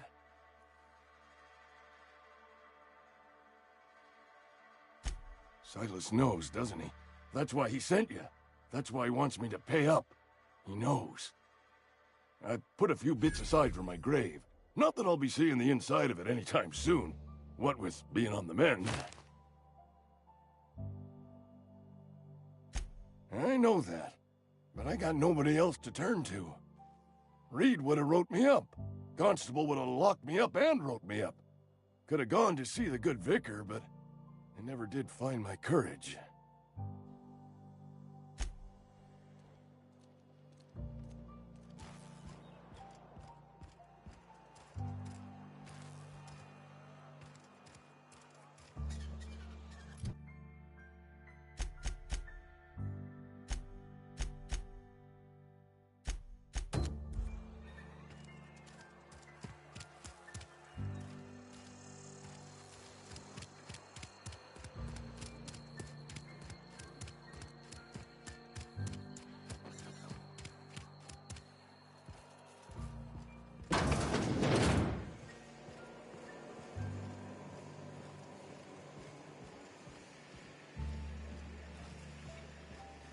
You the new worker? Whatever. Make it quick, Tenderfoot. I'm busy.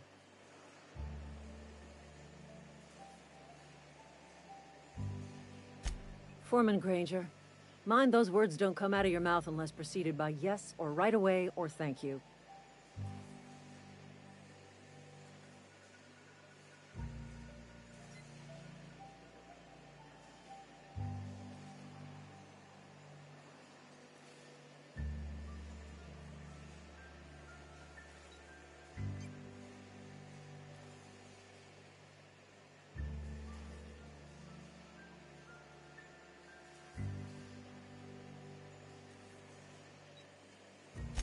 Shit. Silas still on about that? Here, take the fees. I'd appreciate it if you didn't tell Reed I was late on my payment.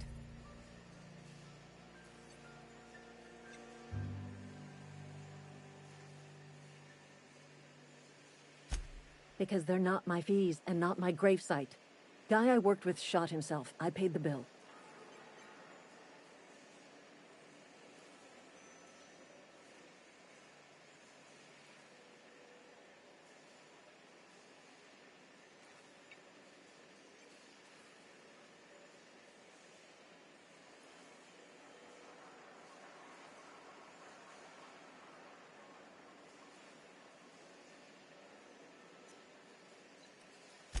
If you're not familiar with board law, you ought to be.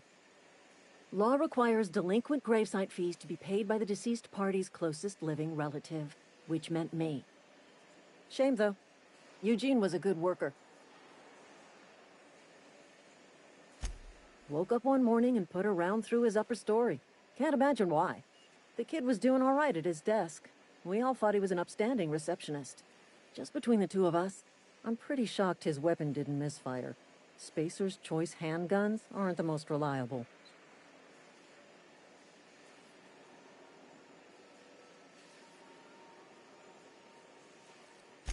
Eugene wasn't family.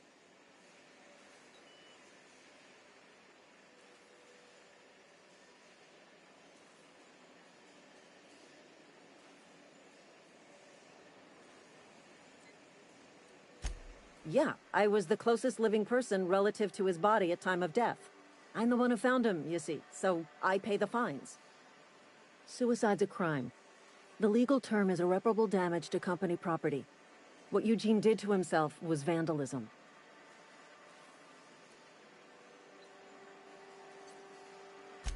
When one of your workers commits a crime, the entire town pays for it. In other words, Edgewater would have been penalized pretty hard. Whatever Eugene was worth as an asset, we would have had to pay out of pocket to Spacer's Choice.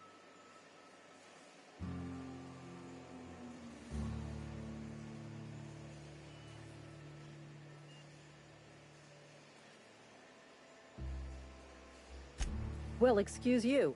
I'll have you know, Eugene was an asset to us all. May his atoms be commended to the law. All I know is Silas asked me for Eugene's gravesite fees. Which means he was approved for burial, which means his papers went through, which means the town's in the clear. I'm just glad to put this whole ugly affair behind me. Eugene can rest his bones in peace, and the rest of us can get on with our own lives.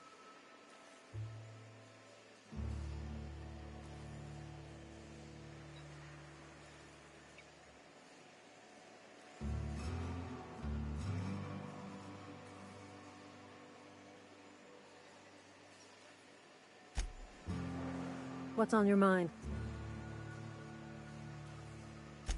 I paid his burial fees, didn't I? Let the dead sleep. Didn't anyone ever tell you not to go rifling through other people's correspondence? Excuse you. Eugene's body and all rare earth minerals contained therein already belong to Spacer's Choice. And we're all part of the Spacer's Choice family here. Never mind. I don't have to explain myself to you. What's on your mind? Yeah?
When I was little, we'd get freighters in every Sunday noon.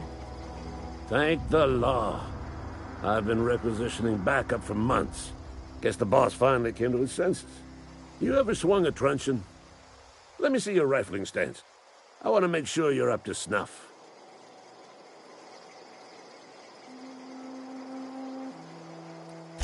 I'm talking about mechanical, soldier. Cold, heartless automatons made of iron and lies.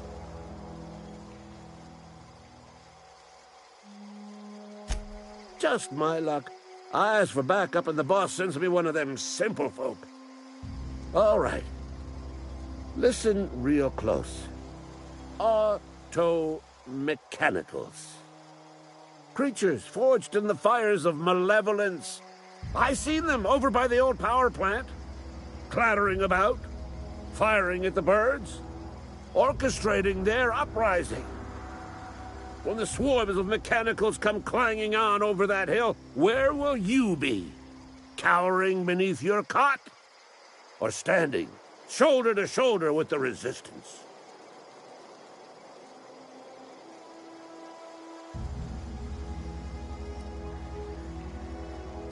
I've been gathering up a war chest over the years. Saltuna cans, mostly, some Spacer's Chaw, a few bit cards. I'll reward you for your aid.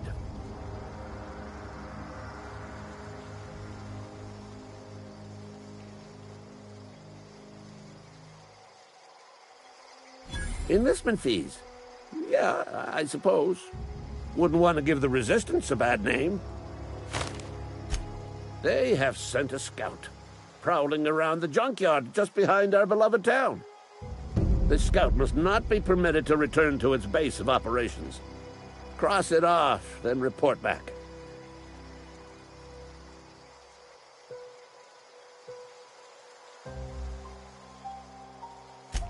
Mechanicals got a weak spot in their midsections. I think the technical term is, the blue glowy square thing.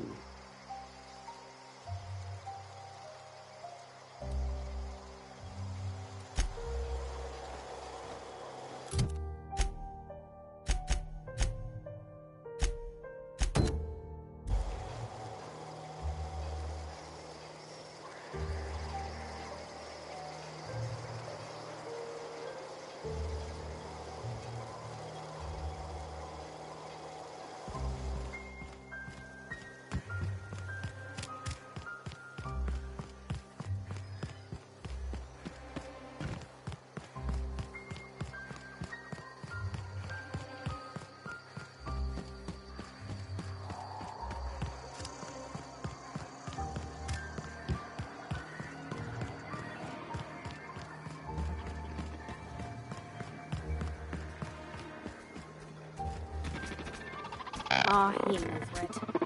Bet I could fix him up. Searching for repair bay. Error. Navigation systems failed. Unable to comply. I could probably fix that. I mean, if you wanted me to.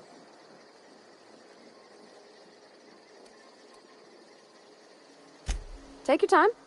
You need help, just give a yell. A metaphorical yell. If you yell for reals, you're liable to spook them.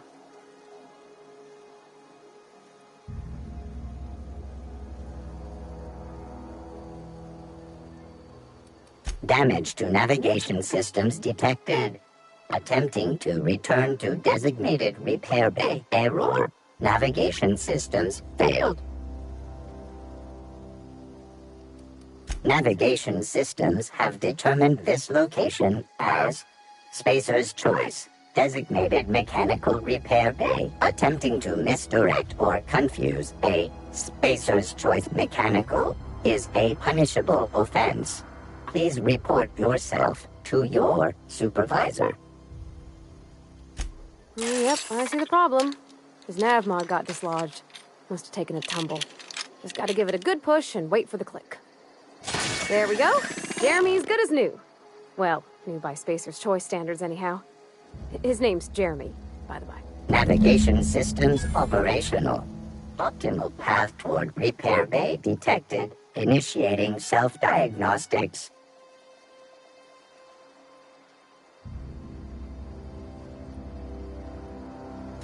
I don't reckon Jeremy understands the concept of trade.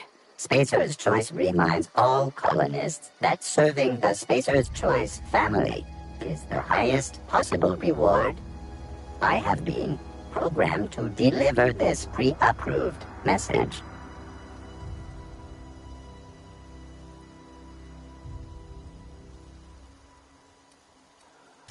Be more careful out there, Jeremy.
Bring us honor, soldier.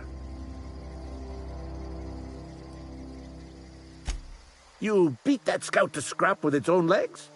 Pulled its optic cables out its head case? Actually, don't tell me. Rather use my imagination. You're a passing fair soldier, I will confess. But you are one, and the enemy is legion. What you need is an equalizer. A weapon to strike fear in their cold, mechanical hearts. Cantina, lavatory, behind one of the toilets. That's where I've kept it hidden all these years.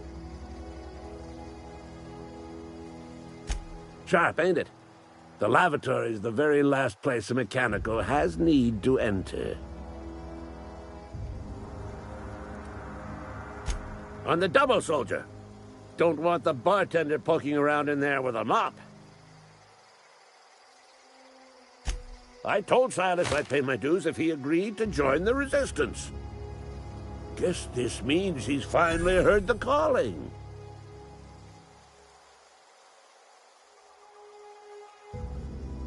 Mechanical repellent! A stroke of inspiration from the law itself. Here, I've been saving up a couple bits for just such a project. Go on.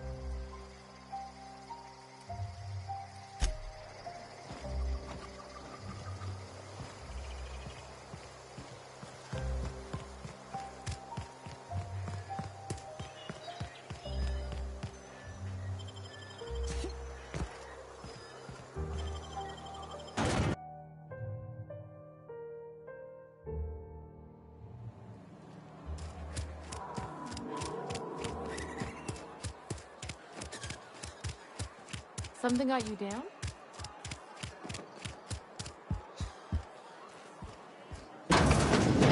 You're not a big drinker, are you?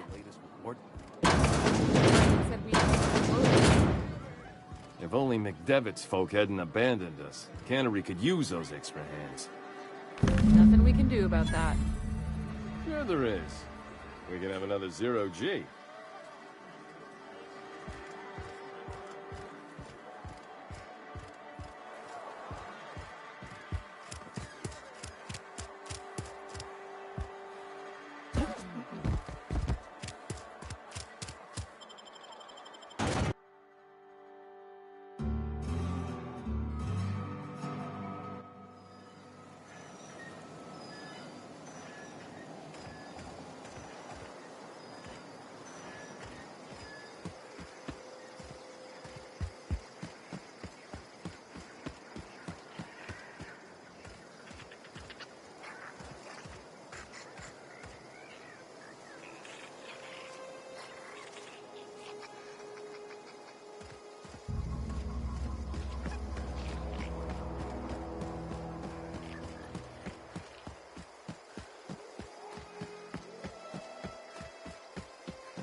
Bring us honor, soldier.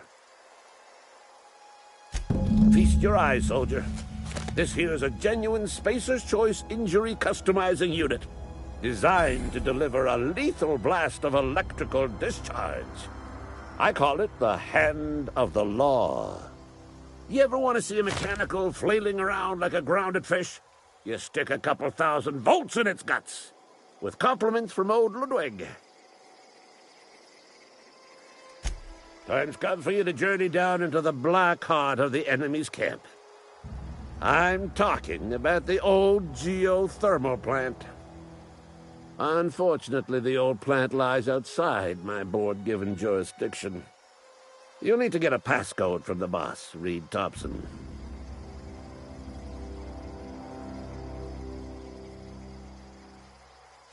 I've been after a passcode for years. Boss said no on account of my gross incompetence with all matters related to security.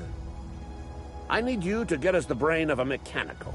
Well, not exactly a brain. Anatomically speaking, what we're looking for is a logic module.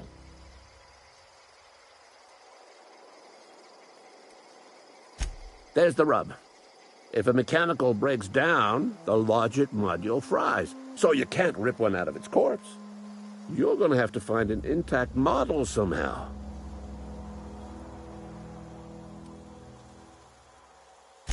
I don't reckon so. I work with gears and pistons and such. Stuff you can put hands to. Computers and mechanical brains are outside my ken. You know, she names the mechanicals she fixes. Calls them Bess and Clancy and so on. You keep a careful eye on her. Could be a sympathizer.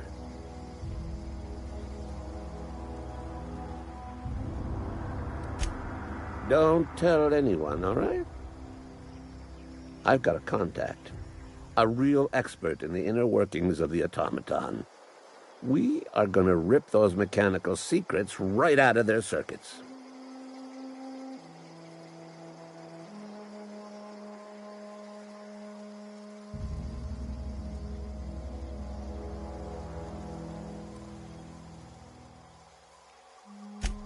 Well, excuse me.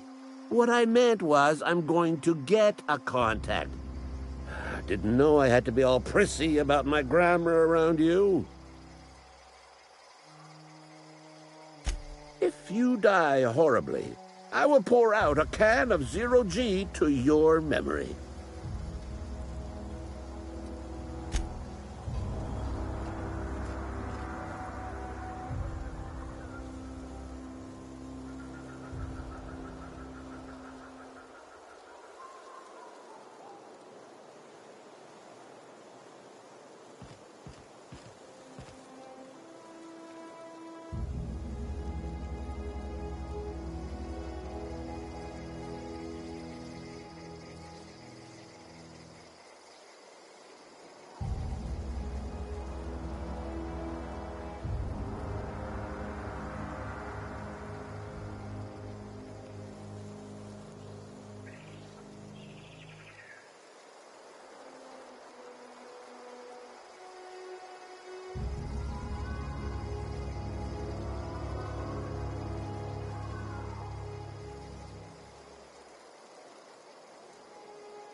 I've always wanted to poke around in here.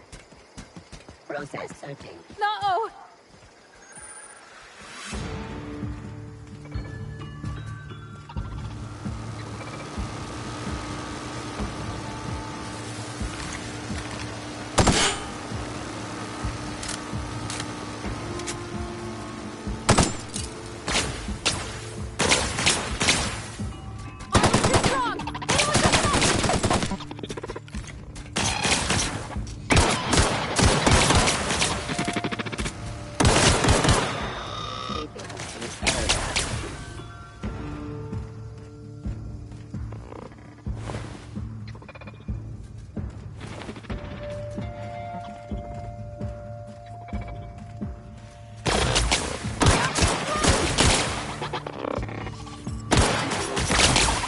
Security patrol.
The control room should be ahead somewhere and a touch to the right.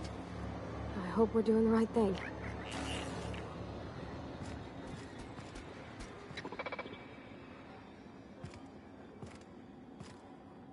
Bouncing off! Performing. Incoming!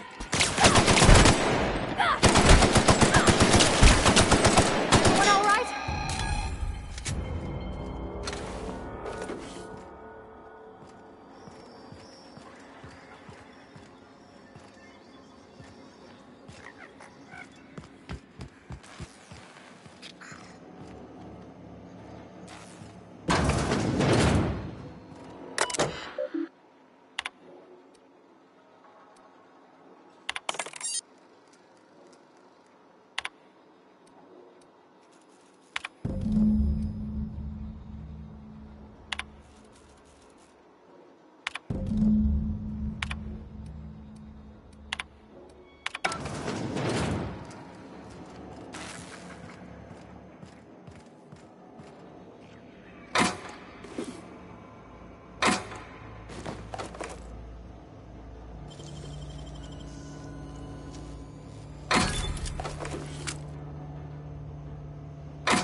Phoenix security.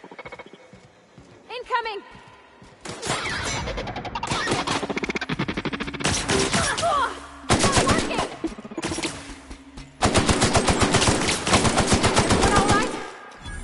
Get ready!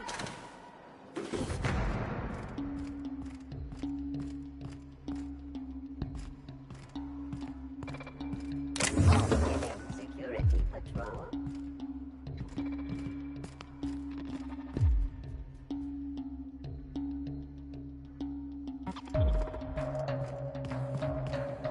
Aiming system unable to take aim.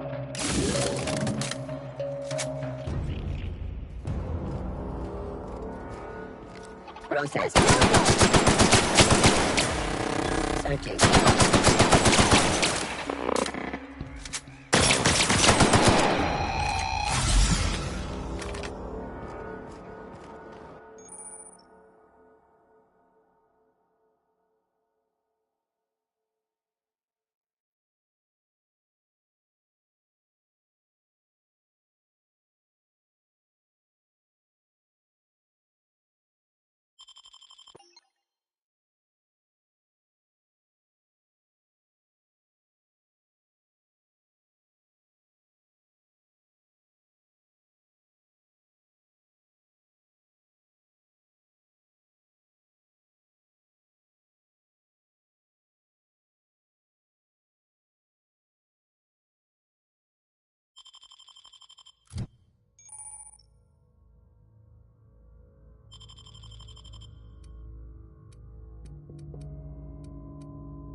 Self-diagnostics complete. Navigation systems operational. Combat systems operational. It's not the best choice. It's the Spacer's choice.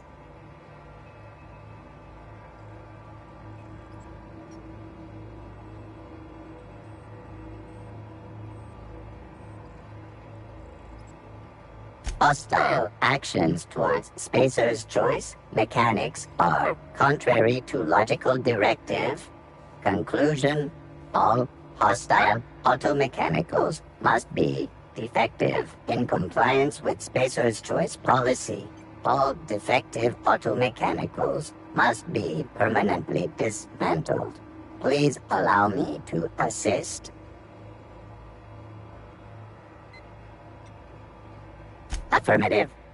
Mechanicide protocols loaded. Awaiting confirmation.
Unexpected. Performing an area sweep now.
Bring us honor, soldier.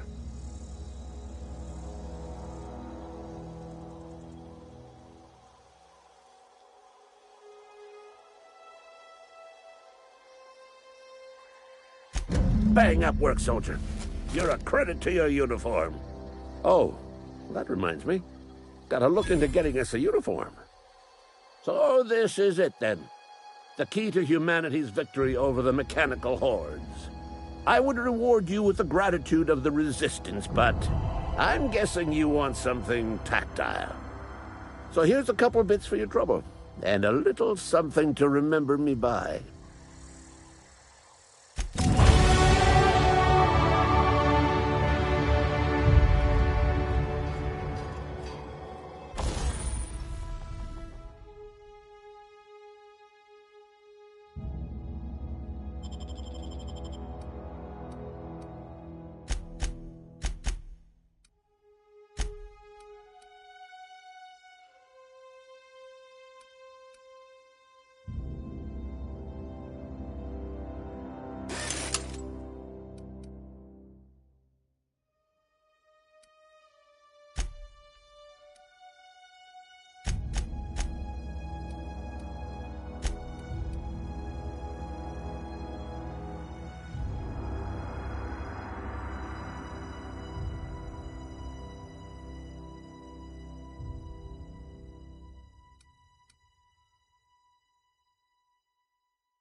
Hey, Miss...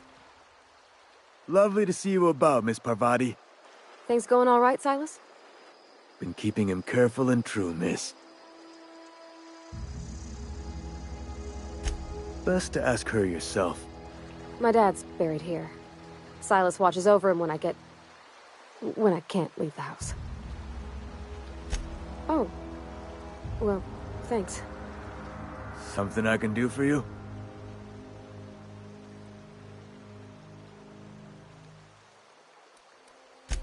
Yeah? What about him?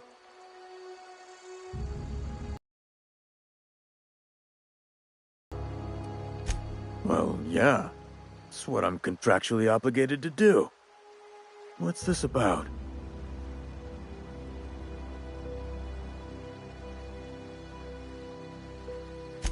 Yeah. Funny thing, Eugene's body ain't where it's supposed to be. The night we was supposed to commend his body to the earth, I had his grave all dug up and ready, right? And so I thought, I'll just rest my eyes a bit. When I woke up, his body was gone. Spirited away, vanished.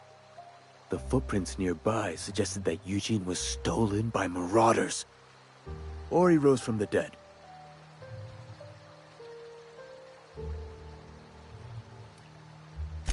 Suit yourself. What's on your mind?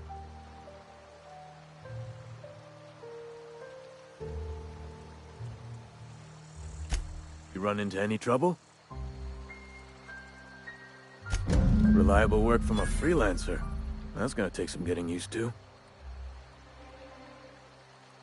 And I'll buy you a drink sometime. Oh, suppose you've earned it. One good turn deserves another.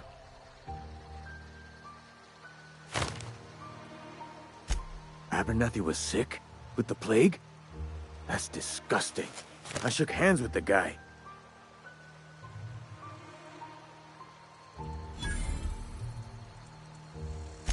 I needed his fees because of his name. A, for Abernathy. He was at the top of my list, you see? Yeah?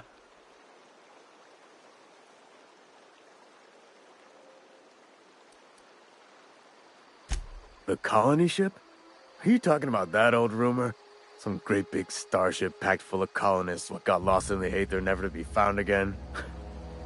Ain't heard that one since I was but a stripling. Can't say it was terribly convincing far as rumors go. There a reason you asking?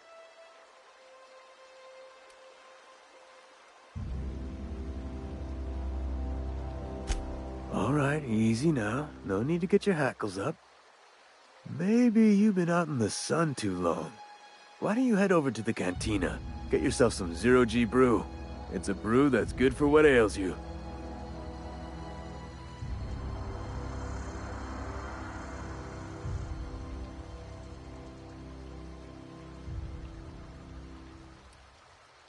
Look, I don't know what's got you caterwauling about hope this and colony that, but you need to stop, or there's gonna be trouble.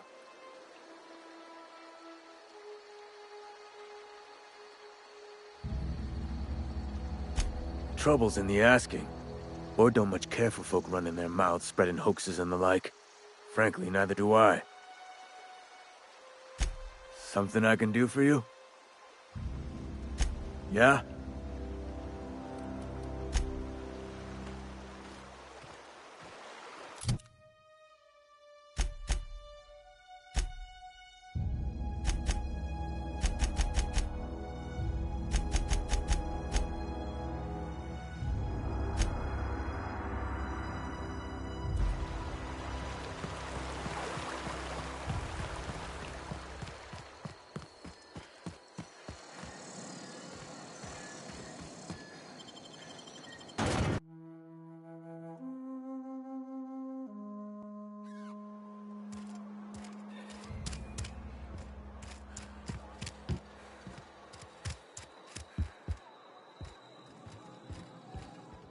What can I do for you?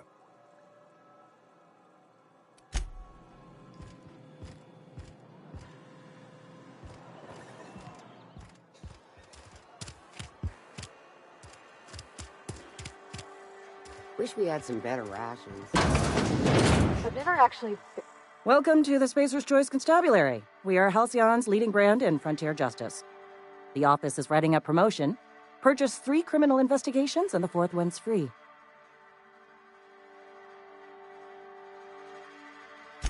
As a Spacer's Choice Constable, I am authorized to grant you legal authority toward apprehending wanted criminals. Know how to carry yourself in a fight? I've got bounties out for these 3 marauders. Cross them off and bring me their fingers. Just 1 per marauder, please. I'll dust off the old fingerprint roller.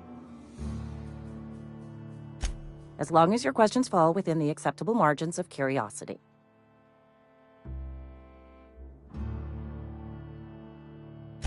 His likeness decorates many a wanted poster. Do you have any relevant information about this individual?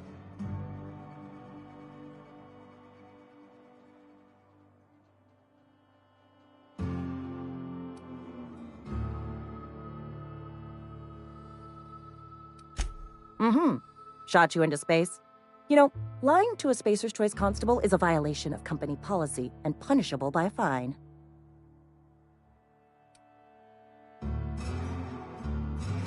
Unfortunately, the arrest of Mr. Wells falls outside my authority. I enforce the company policy of Spacer's Choice in the region of Emerald Vale. Wells is wanted by the board. If you have information related to the location of Phineas V. Wells, you are required to submit that information to your nearest board authority.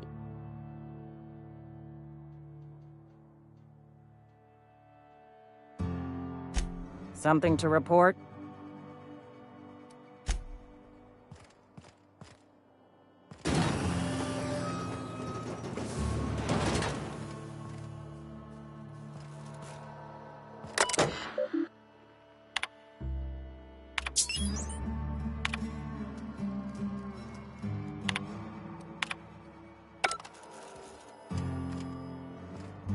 Something you need? That's on account of how I never met her. She was in another division of the Spacer's Choice family. She worked in the Vale a few months, sorting the cannery computers. Her contract said any kids she had, expected or not, belonged to her office from the time of conception. So when I was born, I got sent here.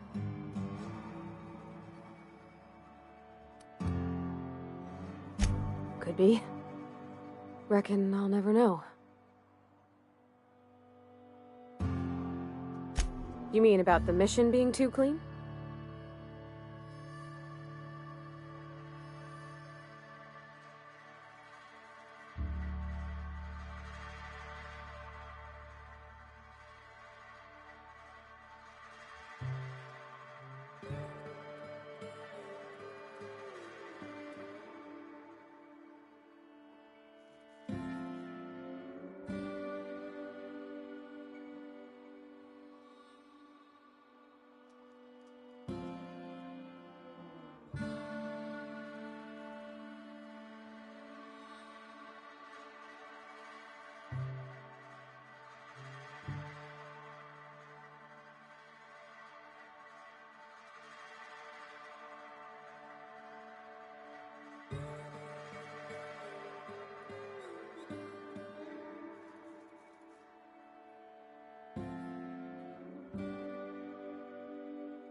There was a kind of a thing with a vending machine when I was 12.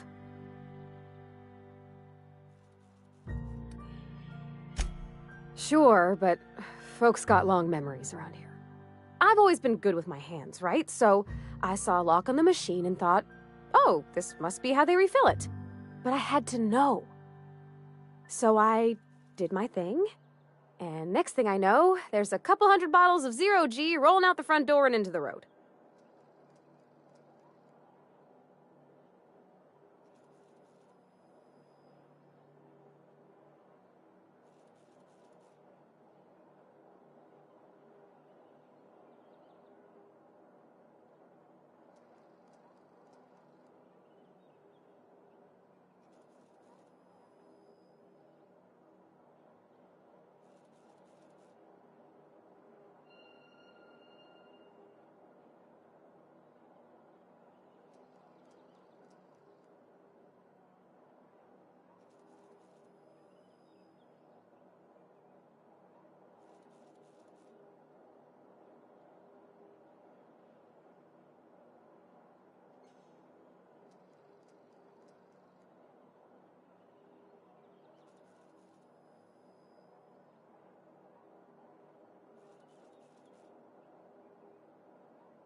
It's not funny.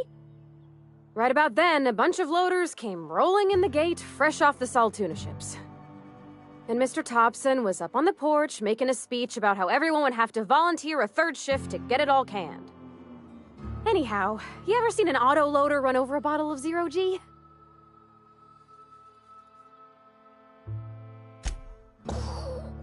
Exploded all over Mr. Thompson. One bottle after another as the loaders went by. I was just shy of working age, so Dad had to pay all the damages. Moreau's still angry at me. I can laugh about it now, but I just about puked up my guts in terror in the moment. That's the one time I ever made Mr. Thompson look a fool.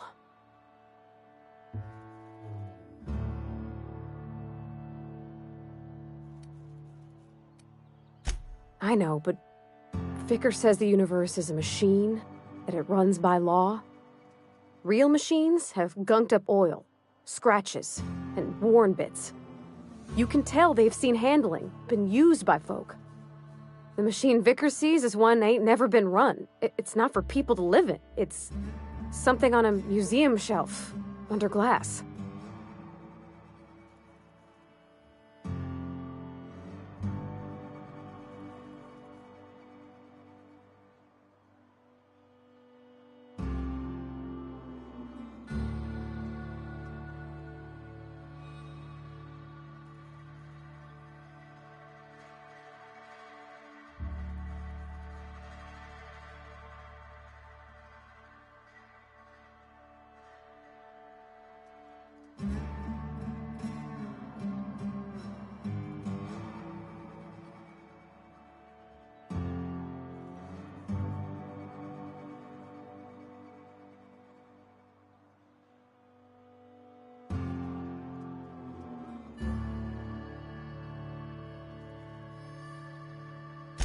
Fixing the universe is a job for somebody way better than the likes of me. Sorry. I know, it's none of my business.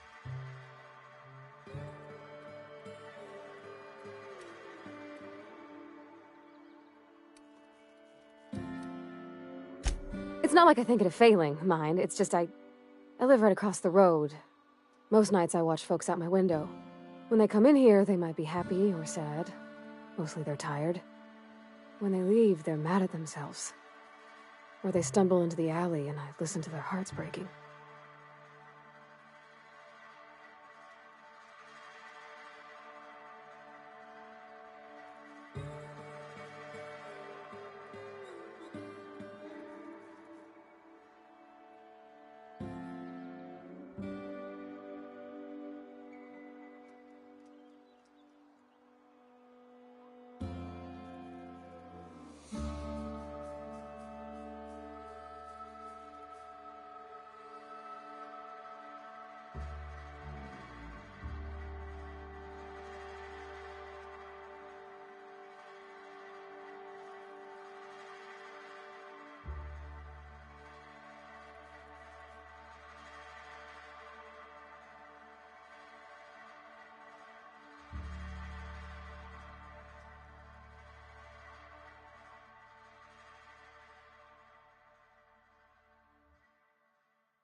Am I?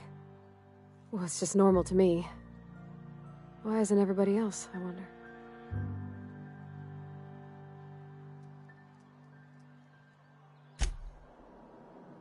Where are we headed?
What's the plan?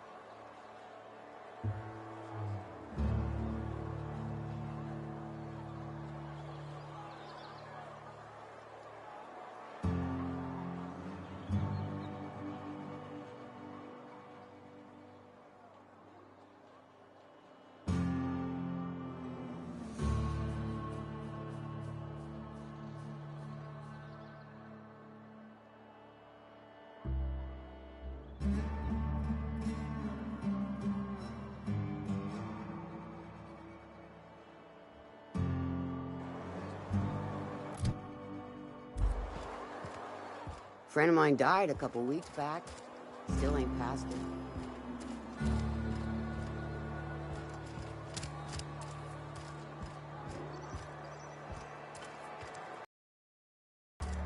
This is where the magic happens.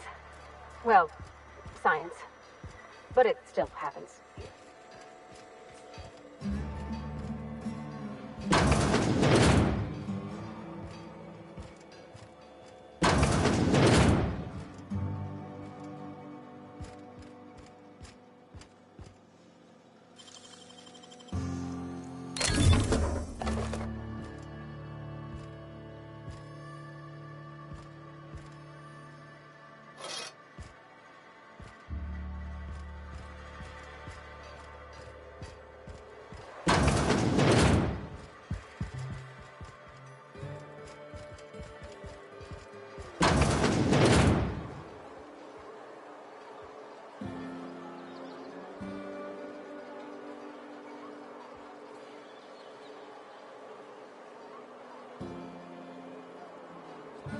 If you need to go, I'll wait. I don't like coming out here. Hey, that's... I mean, if you need it. Oh, you like flowers? I can't find many kinds around here.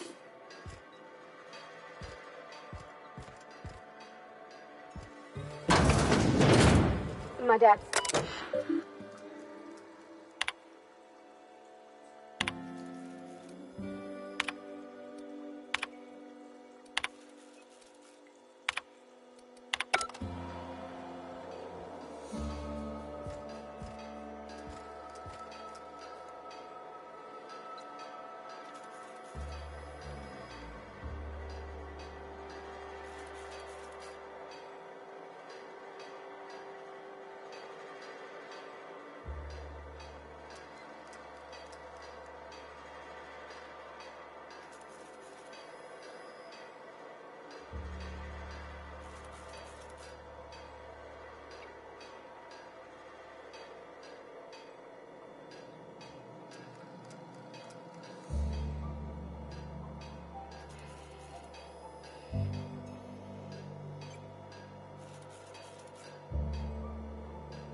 Where are we headed?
you're hungry, I could open up a can of something.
Sorry, I got a lot to do.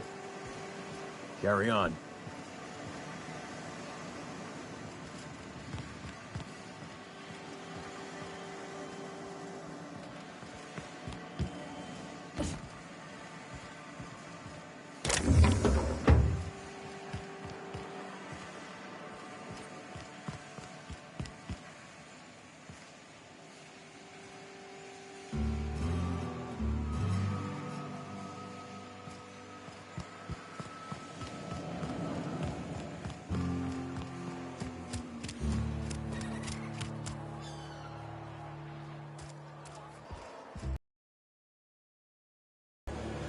Just gotta keep our heads up. You're some sort of freelancer?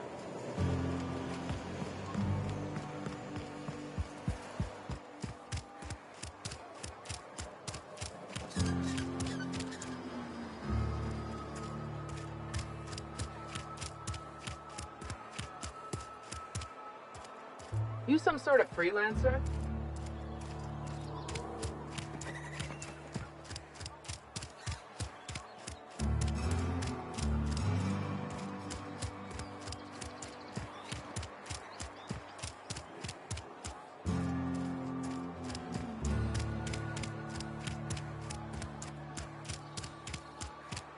A friend of mine died a couple weeks back. Nothing like a good hit of ampicillin. Feels like warm, liquid sunlight running through your veins.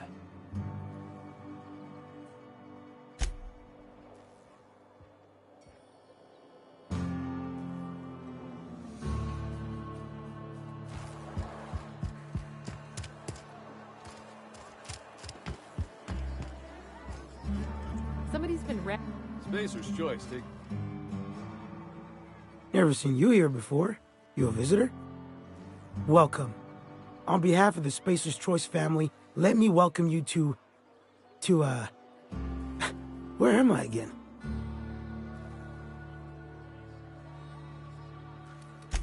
Oh, I ask myself questions all the time.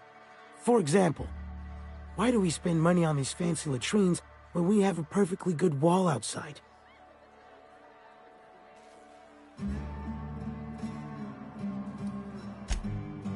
I am in no condition to do any work.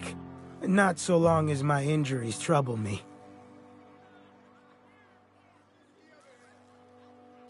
Yep. Got my mitt stuck in a rotor wheel. Shredded my wrist up real good. Conrad went and sewed up my hand, but I couldn't do much about the pain. Boss was real generous to me, though. Got myself a 5% discount on Zero G Brew. After the second bottle, the only pain I feel is emotional.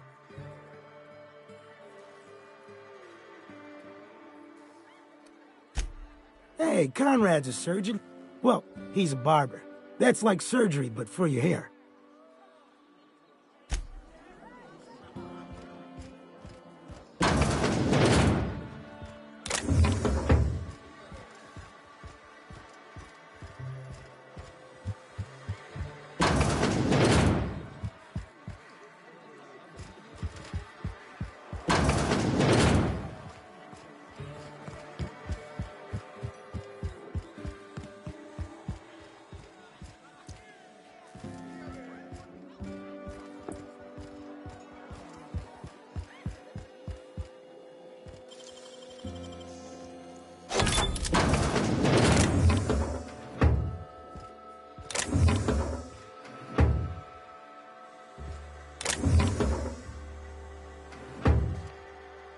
for me.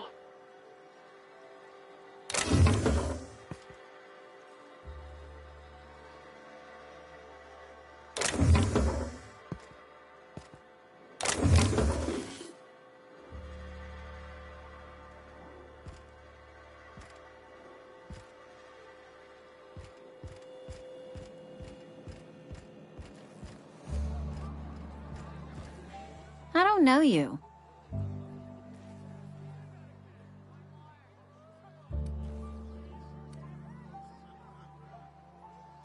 I know every face that walks through those doors.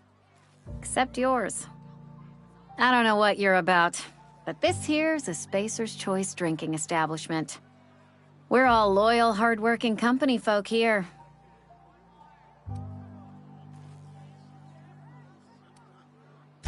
You really think so? That's kind of you. I've been trying to keep the floors clean. You got no idea how long it takes to scrub the tiles. Guess I misreckoned you. Sorry about that. I didn't mean to be curt. We just got some problems lately. I can get you a drink if you'd like. Gotta ask you to enjoy your beverage within the premises, though. Can't risk you bringing a drink over to those deserters. You understand.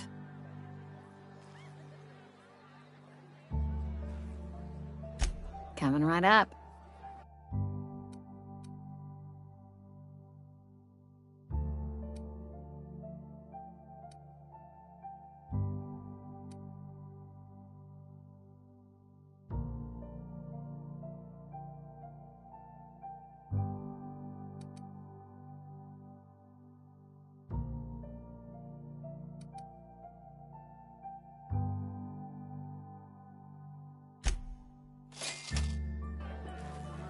Oh, I almost forgot. I'm contractually obligated to recite company slogans to any visitors. We'll get you mostly drunk at half the price. Spacer's Choice.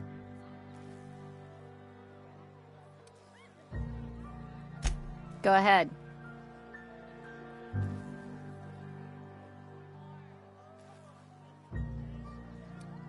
Ugh, is this the start of a joke?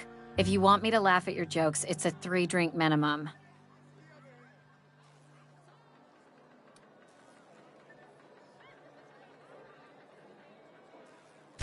Most folk forget where they're standing after a few drinks.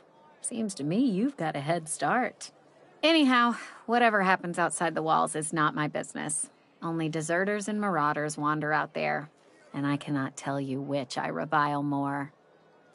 My world is these 4 walls, that door, and a row of mugs that need cleaning.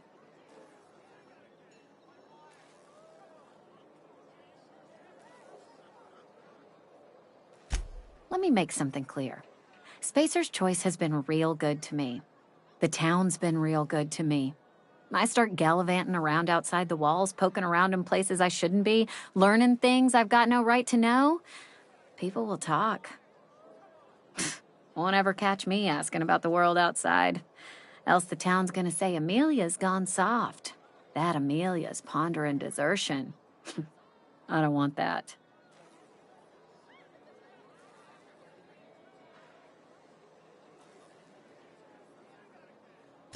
There you go with that thinking again. Didn't anyone ever tell you it's dangerous? I've said enough. People come here to drink their problems away. If they wanted to face their problems, they'd go see our vicar. I don't see how that's any of your business. You're the first to ask after me in some time. I'll give you that. But I don't have a story to share. My family's worked Spacer's Choice for 2 generations, and I've lived in Edgewater just about all my life. Wanted to work in the sciences once upon a time. Would you believe it? That was a wild fancy. Glad I disabused myself.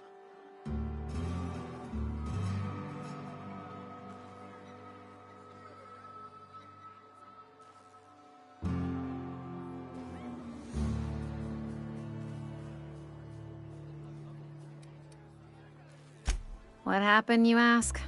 What always happens when you're dreaming. I woke up. I just didn't have the brains for it. Asked too many questions. Wasn't suited to the work. So I did the right thing and worked the life I was always meant to live. Now that I'm behind a bar, I can ask all the questions I want. Important ones. Like, when are you going to pay your tab? And would you like another round of cold, refreshing Zero G?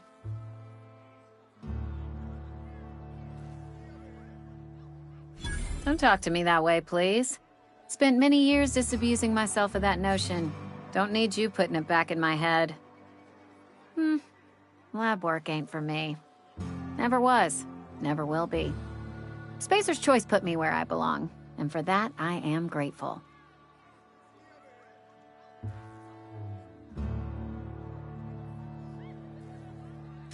They did. They gave me a life, gave me a purpose. This is where I belong.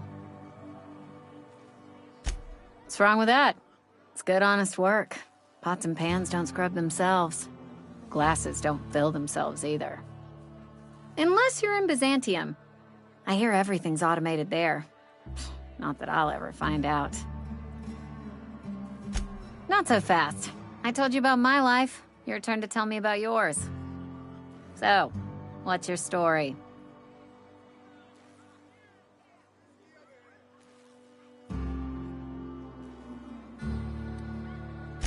What's there to figure out? Stands to reason you work for a company. You ain't Spacer's Choice. Could be you're with Auntie Cleo.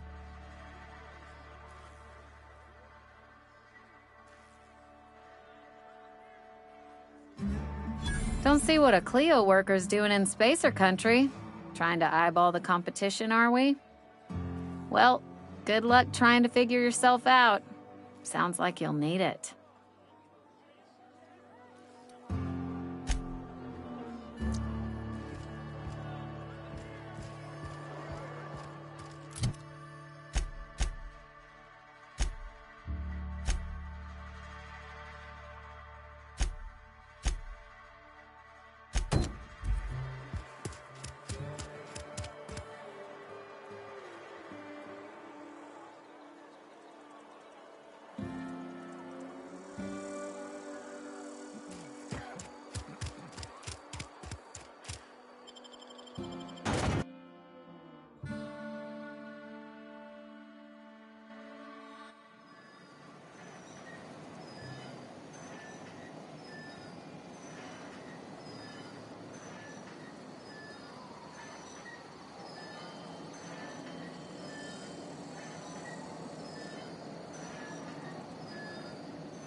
I used to skip rocks in the river until Constable Reyes ticketed me for unlicensed terraforming. I think she was jealous.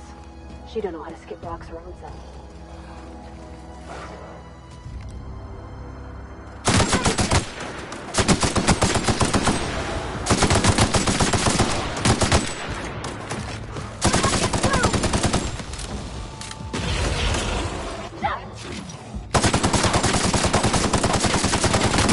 Don't mess with us.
Here they go! Here they go!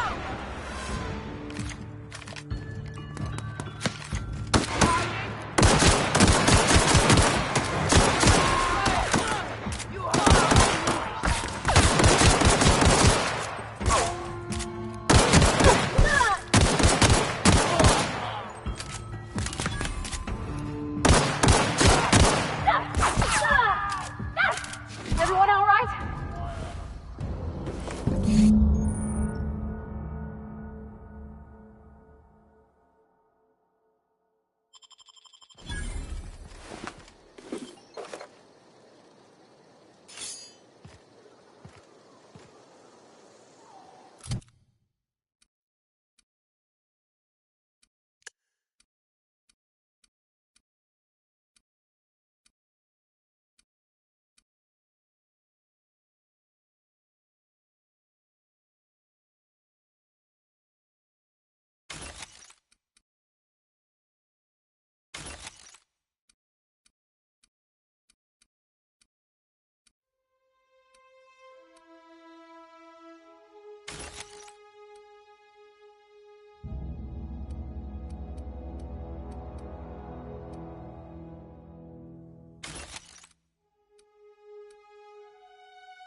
handle this.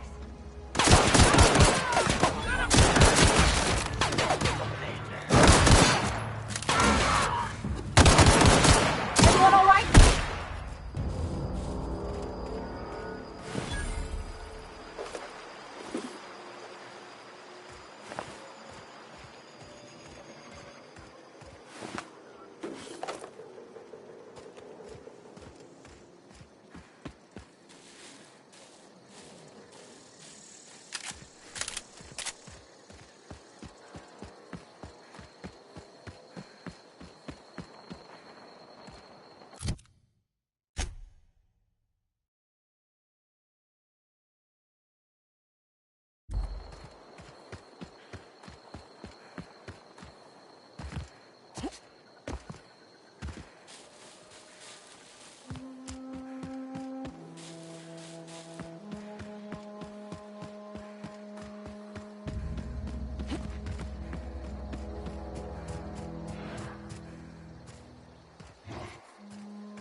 Incoming!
you hear about Wilson?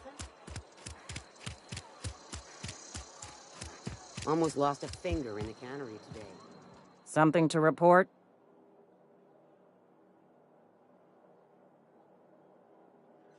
We pay by the finger. What do you have for me? Gil Antrim.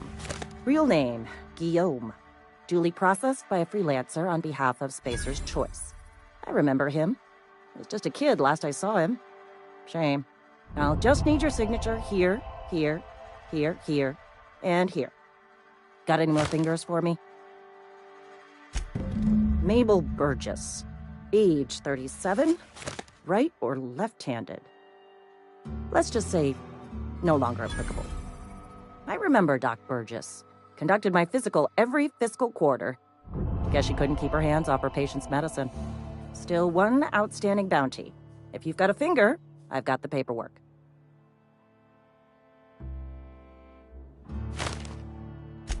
Here we are. Bertie Cotton. Cause of death. Let's just say overwhelming physical trauma. Bert was the local preacher before Max took over. Always was quick to remind us that we all get what we deserve in the end. Well, that's all three. I must remember to requisition some more fingerprint ink. Here's all the compensation you've earned, plus a bonus. You've done such a bang-up job hunting down our former workers that I thought it only proper to deputize you.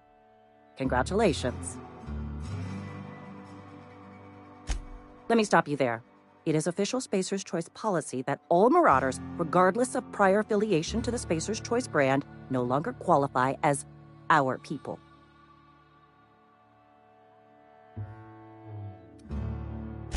Ever since the company first settled the Vale. Life's good out here, but it ain't easy. Some folk can't keep pace with the demands of frontier life. Not everyone's cut out to work in Edgewater. Some turn deserter, some turn marauder. None of them get my sympathy.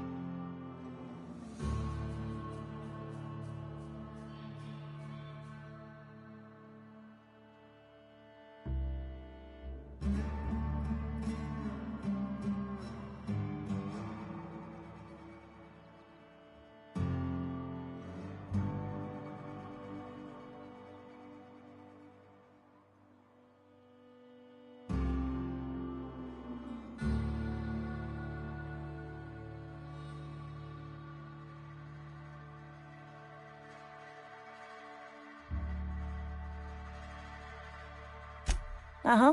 I recall young Eugene. Good kid. Nice smile. Fussy about his health, though. Took a little too much adrenatime. That'll do a number on your brain matter. Says so right on the warning label. Violent psychosis is a well-documented and legally accounted for side effect of adrenatime.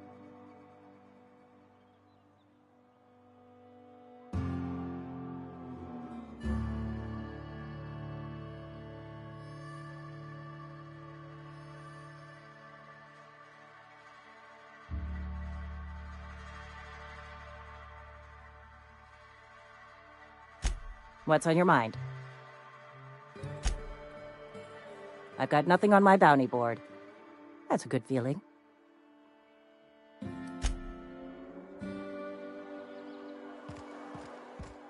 Almost lost a finger.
in the cannery today.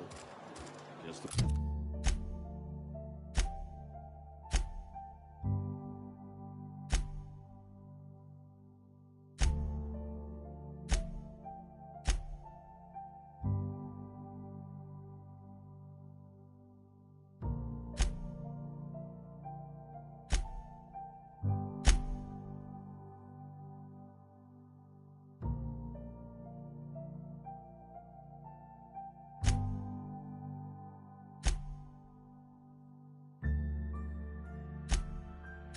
the way it goes, I suppose.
You can see the whole world from here.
Mechanicide protocols currently active. Please do not interrupt.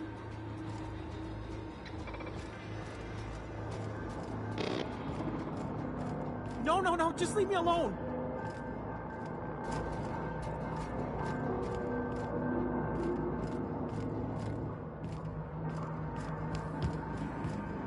You're not real! You're not real!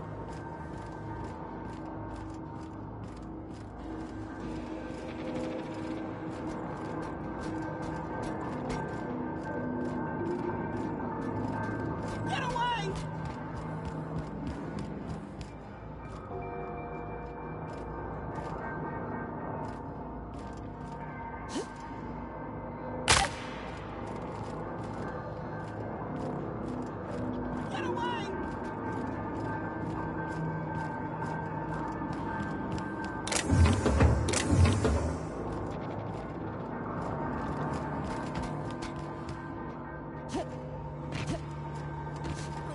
Phantom!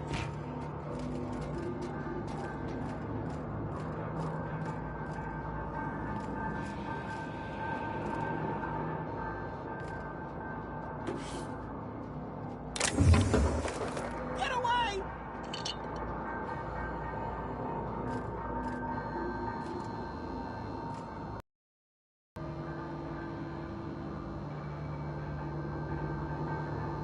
Go away, Phantom!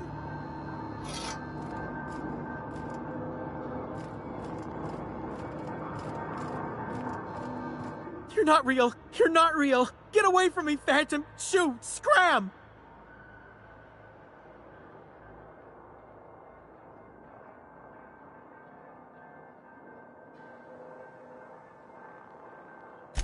You can talk? The Phantom's never talked before. I knew I shouldn't have eaten that sprat raw. See, Higgins? This is why you must always boil your sprats before ingesting. Clearly, I mistook you for one of the phantoms of my imagination, which terrorized me on occasion. Chester D. Higgins. The D stands for definitely not insane. I use it as a reminder.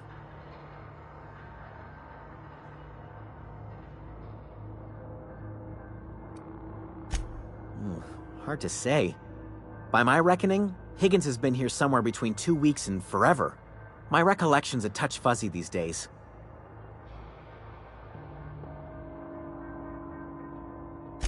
Oh, Higgins has been many things over the years. Sprat Wrangler, Saltuna critic, Aetherwave personality, chairman of the board, galactic defender, Sisty Pig tycoon. I've come a long way for someone who started off as a simple engineer right here in this plant.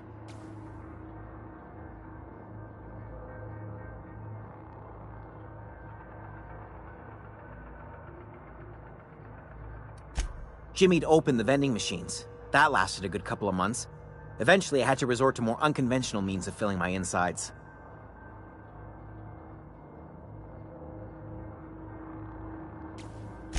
Mechanicals lost their bolts, opened fire on anything that moved. It was pandemonium.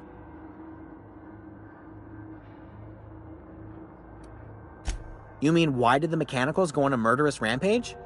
Same reason any of us do, I suppose. The voices told them to do it. I was on cleaning duty at the time. My old boss had me scrubbing pipes when the killing started. So, as usual, I missed out. I specialized in automechanicals, drones, sentries. Repaired them, maintained, upgraded. Did it all from my old workroom just over in the next section.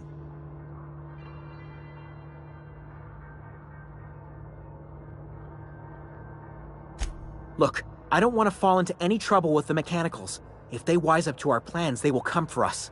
With prodding irons.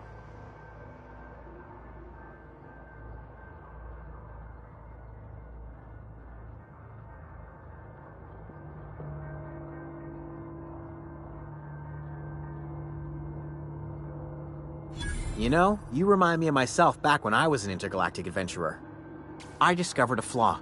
Their hostility levels were hardwired to maximum. There's no changing that, but you could rewrite their targeting protocol so they attack each other instead.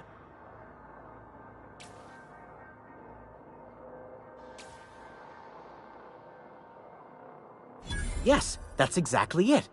I see you're also versed in the noble art of mechanical engineering. There's a behavior control terminal in the other room. It should have options to change how the Mechanicals act, including whom they shoot at. Oh, that reminds me. You'll need my passcode to access the behavior control terminal. Here, let me just write it down for you.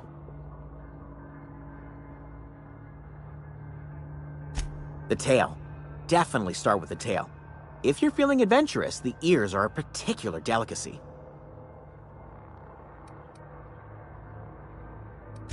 Forgot what you were gonna say?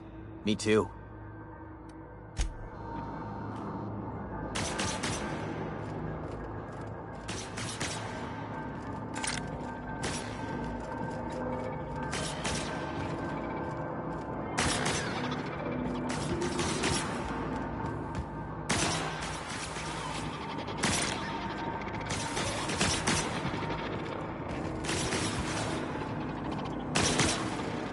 Sanitation and cleanup required.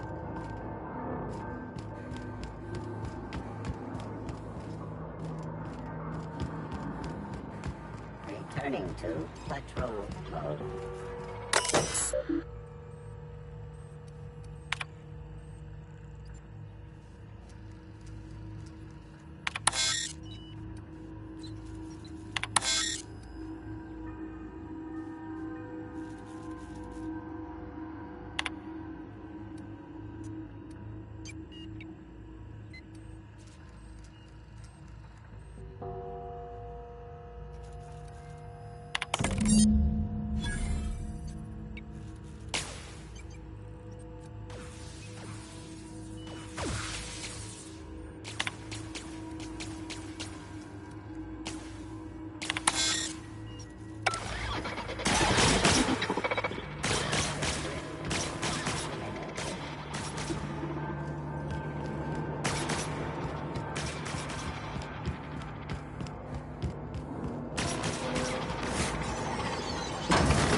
Sweeping incoming! The area.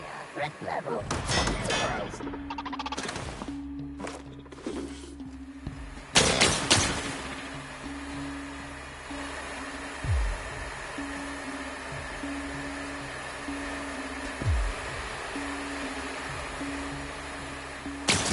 Wow, not even a threat.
performing. That's the last of them!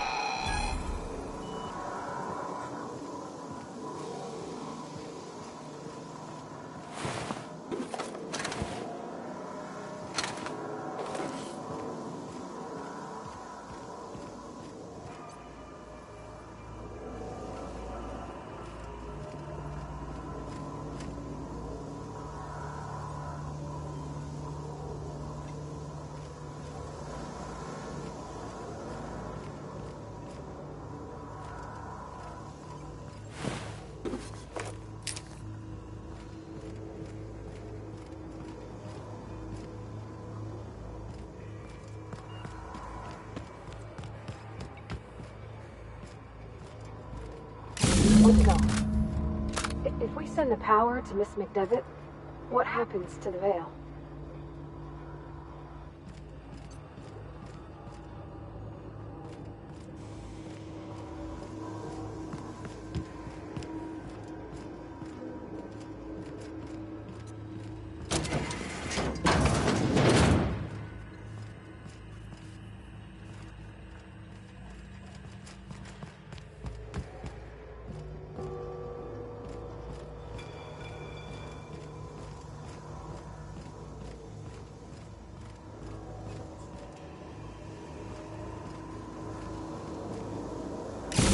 Last.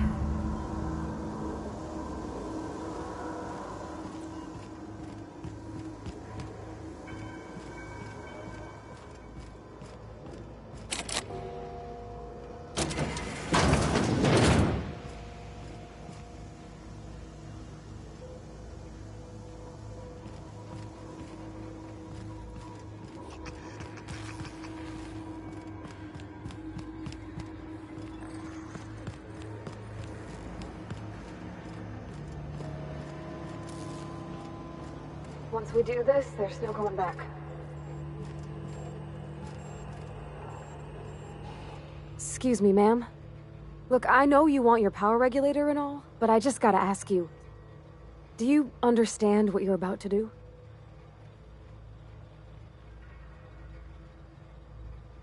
I don't think you should cut off Edgewater's power. I think it would be cruel.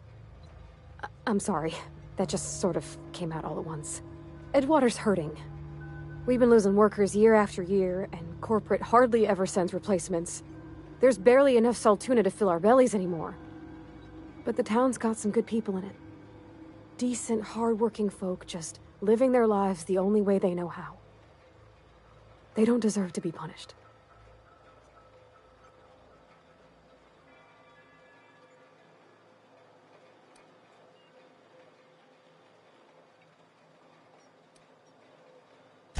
Miss McDevitt's built something beautiful. Somehow she's talked the ground into giving life again. It's plain to see she's made the Vale a better place. Fed the hungry, tended the sick. Gave a home to those that had none. But Miss McDevitt delights in Edgewater's suffering. She wants to hurt the town. Do you really want to be party to that kind of hatred?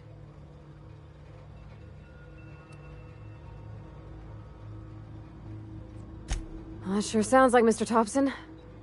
If he was standing here, I imagine he'd remind us of how we're all one big, happy Spacer's Choice family. In Mr. Thompson's eyes, those deserters are still part of the Spacer's Choice family. The family must work together in order to survive. I hate to say it, but I think Mr. Thompson's got a point. Unless those deserters come back, Edgewater's as good as dead. Cutting off their power might be the only way.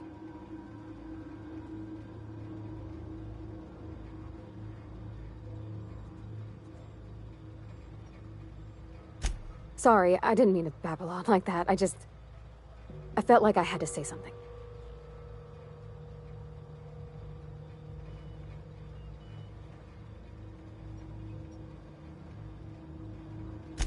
Really? I mean, wow. Thanks. No one's ever told me those words in that order.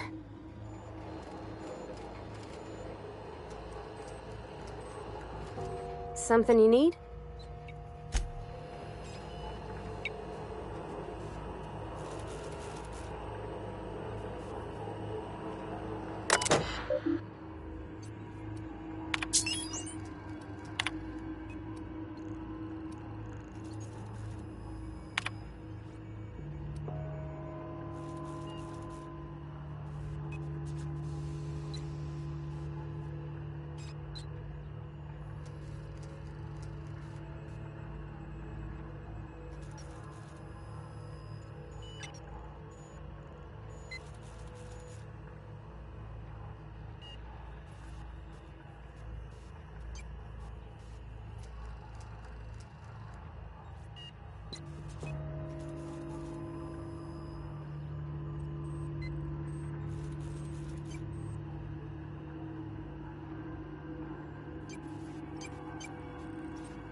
I can't stop thinking on Edgewater, Captain.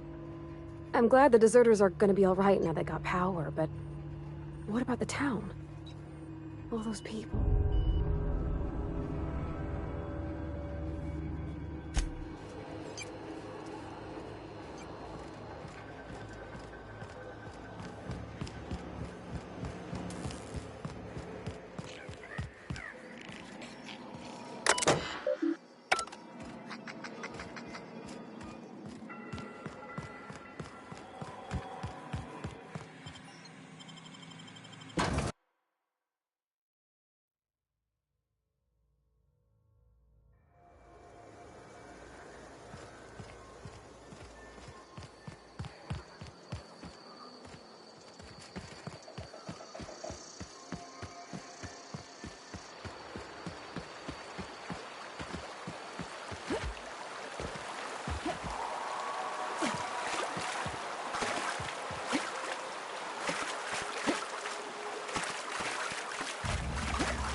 You want to know what gets my bile churning? Edgewater has suffered a cavalcade of disasters, plague, marauders, desertion.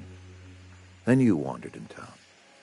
And I was so damn sure our luck was starting to turn. I never knew how right I was.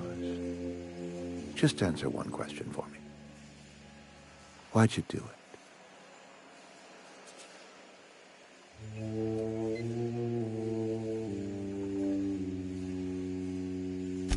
You're right. I put the fate of our town in the hands of some feckless transient. This is my fault, and all Edgewater's paying for my mistake. Whatever you were hoping to find down here, I advise you to turn around and leave. I have got guards posted with orders to fire on you.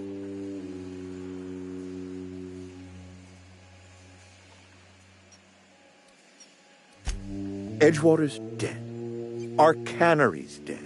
Adelaide's deserters are never coming back. Spacer's Choice will shut us down before long. Some of us will die of illness by then. Some will move on. Some will starve. And as for me, I will tender my resignation, whereupon I shall be processed and then duly imprisoned for gross incompetence. Apologies won't give us our lives back, but for what it's worth, I am sorry too.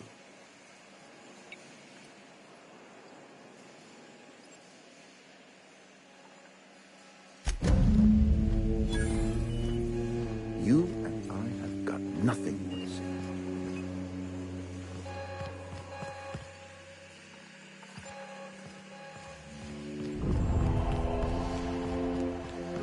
Incoming!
What was that? Right.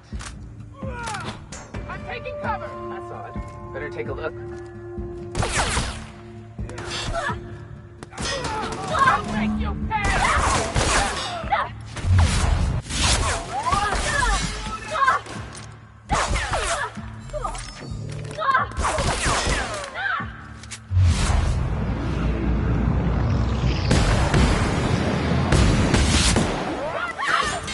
Something's not right.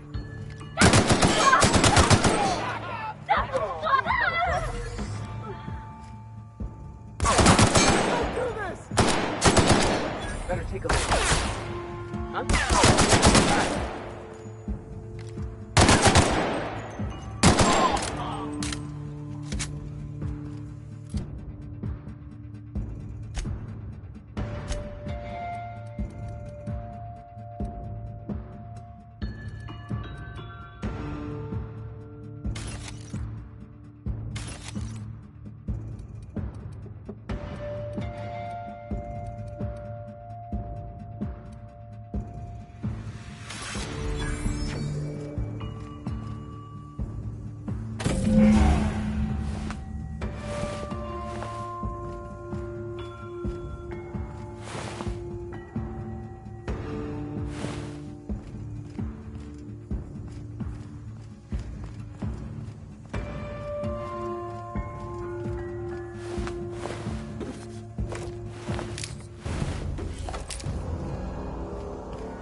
Just as I was on the mend, the cannery had to go and shut down.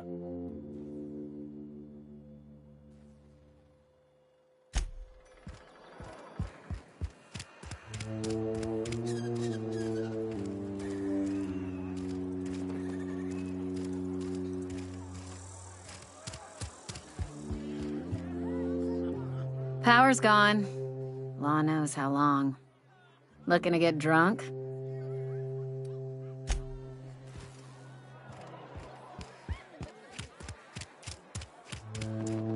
Please, open the door.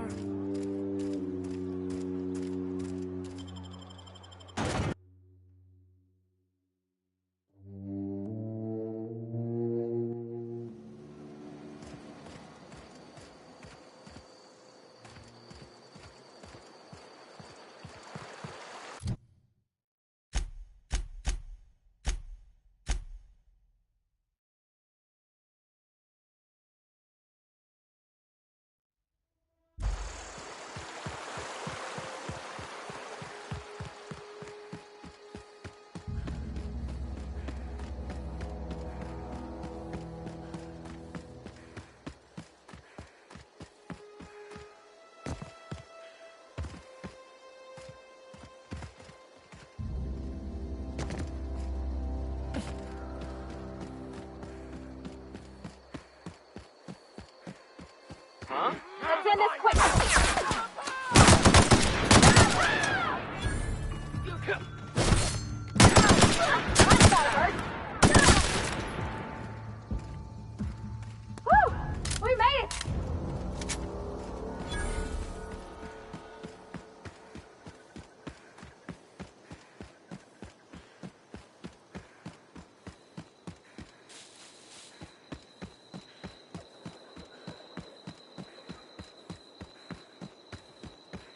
Is this your ship? Oh my stars, she is just so handsome. Does she have a name yet? What's her drive model?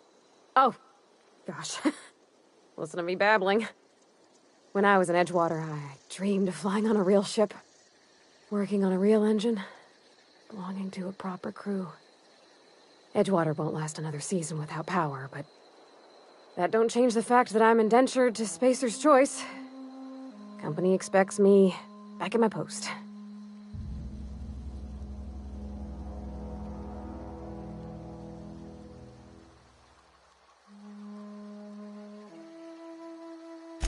I have imagined it, but until you came along, I never thought I had the choice. I want to ask you something, and you can say no. But can I come with you? I could tend to your engine. I know my G-valves for my catalyzers, and I can keep your ship singing. And if you ever need a pair of eyes watching your back, I can do that too. What do you think?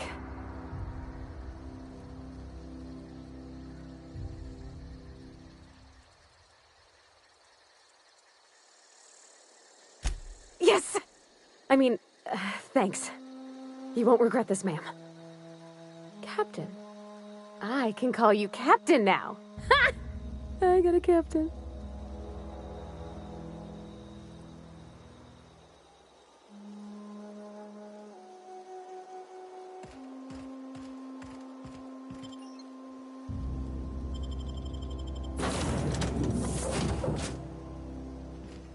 Well, I certainly am looking forward to flying on a ship named the Unreliable.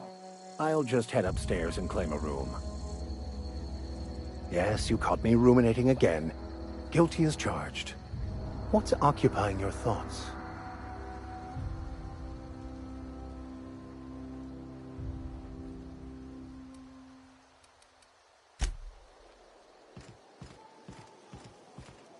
Captain, I have detected that the town of Edgewater is now without power. I appreciate you doing your part to hasten their demise. What can I do for you, Captain? Do you know how to install a power regulator? Outstanding, Captain. Your aptitude for engineering will prove invaluable in the event of another catastrophic engine failure. Our engine room is located behind you, across the cargo bay, up the ladders.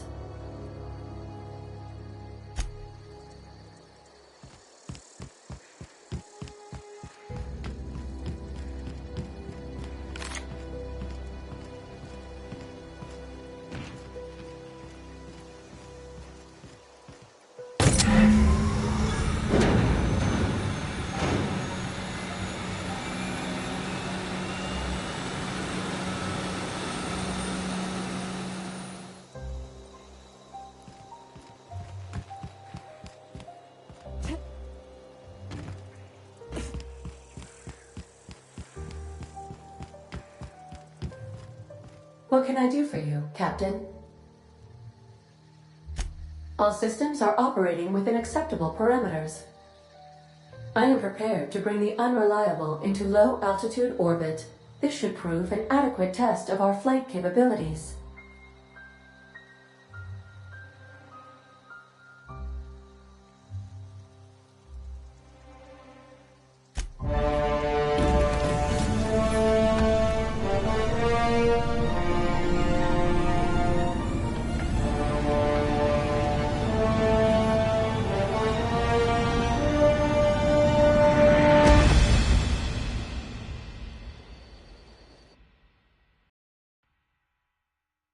We have received a communication request from Dr. Phineas Wells.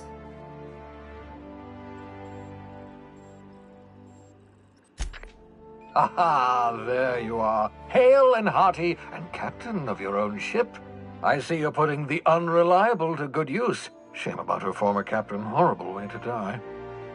How are you feeling, by the way? I lost track of you in that cave back there. Experiencing any, unnatural drippage? Perfectly normal side effect of thawing, I assure you.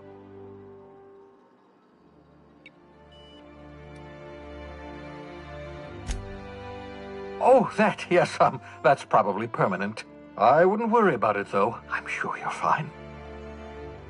What you saw in Emerald Vale is happening all across the colony. Food shortages, lack of supplies, and basic necessities. We're dying. The chairman, the minister, and all their lackeys on the board are to blame. The Hope has some of the brightest minds Earth ever sent us.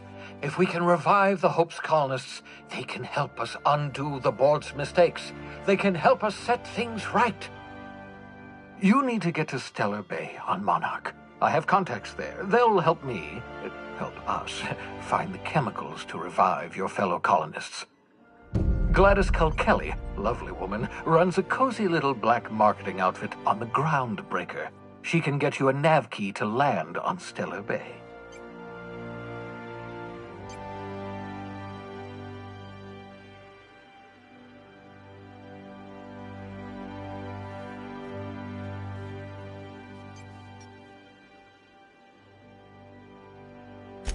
Excellent. I'll send her a wireless. Let her know you're coming. By the way, I gave Captain Hawthorne a disguise apparatus of my own design, cutting-edge technology years ahead of its time. I call it the Holographic Shroud. I'm sure it will prove remarkably useful to you. You'll find it in the captain's quarters.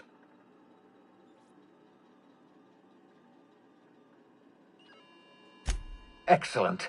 I'll contact you once you've found a way to get to Stellar Bay. If you have any questions, come see me in my lab. And remember, don't trust the board. They'll try to win you over with promises of wealth and power, but it's a lie. The board's only interested in filling their own pockets. If we don't put a stop to them, they're going to run this colony to the ground. Transmission ended.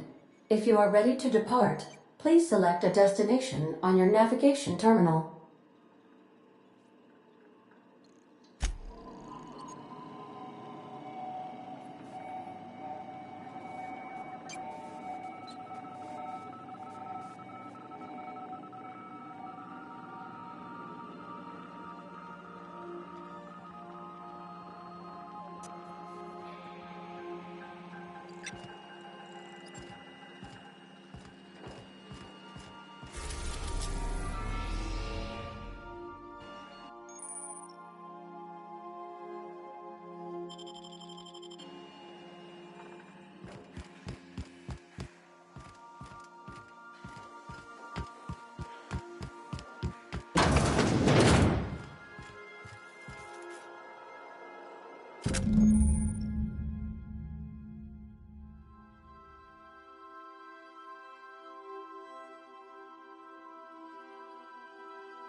Destination reached. The Groundbreaker.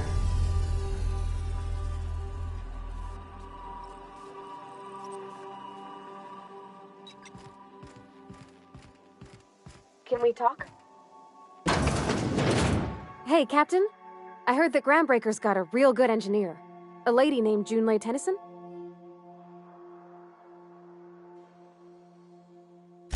I was thinking that maybe I ought to meet her.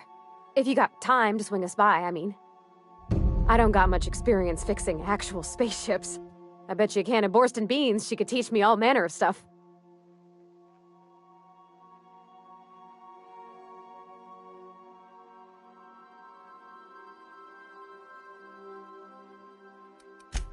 Gosh, no, Captain. I aim to stay so long as I'm welcome. I figured Junlei and I could confabulate over wireless or by message. And maybe when we put into Groundbreaker, I could stop by to visit her sometimes. But only when you don't need me with you.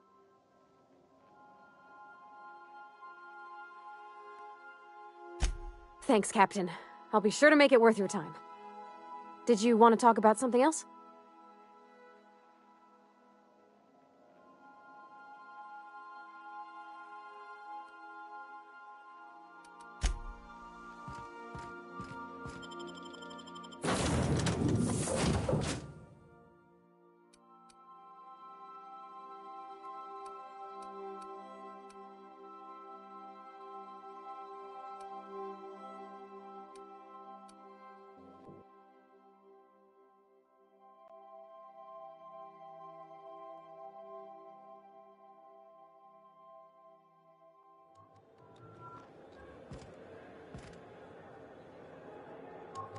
Captain. Hey, Captain. I'm in space. That's not the point. This halfway just knocked out one of my... Hey, no offense, but I don't think this walking Saltunican's gonna appreciate you interrupting. Keep talking, Millstone. See what happens. Now's not a good time. I'm dealing with a problem here. So, go space yourself. Problem solved. You must really want to truncheon through your teeth.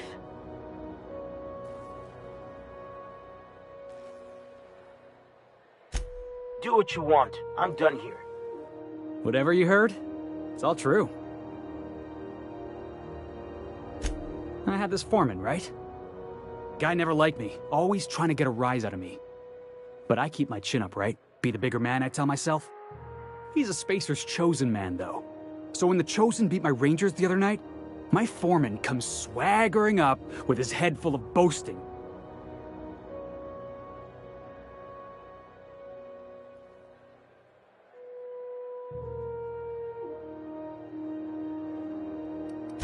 Exactly. I was only doing what any self-respecting Rangers fan would have done. Look, this was a long time coming. Guy thinks he can push me around because he's some sky-high foreman, and I'm just a back bay's dock worker. Well, former dock worker.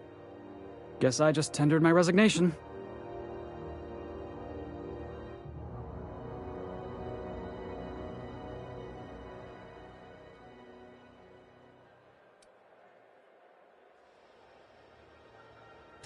Yeah, I reckon you're right. Imagine me wasting my life loading boxes, unloading boxes, watching the ships roll in and take off. Hey, not for nothing. But I saw you wander out of that ship over there by the dock. Wouldn't happen to be yours, would it?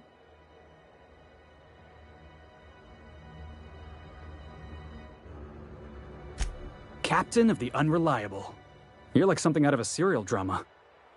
Hey, I don't want to talk your ears off, guessing you got places to be. I appreciate your time.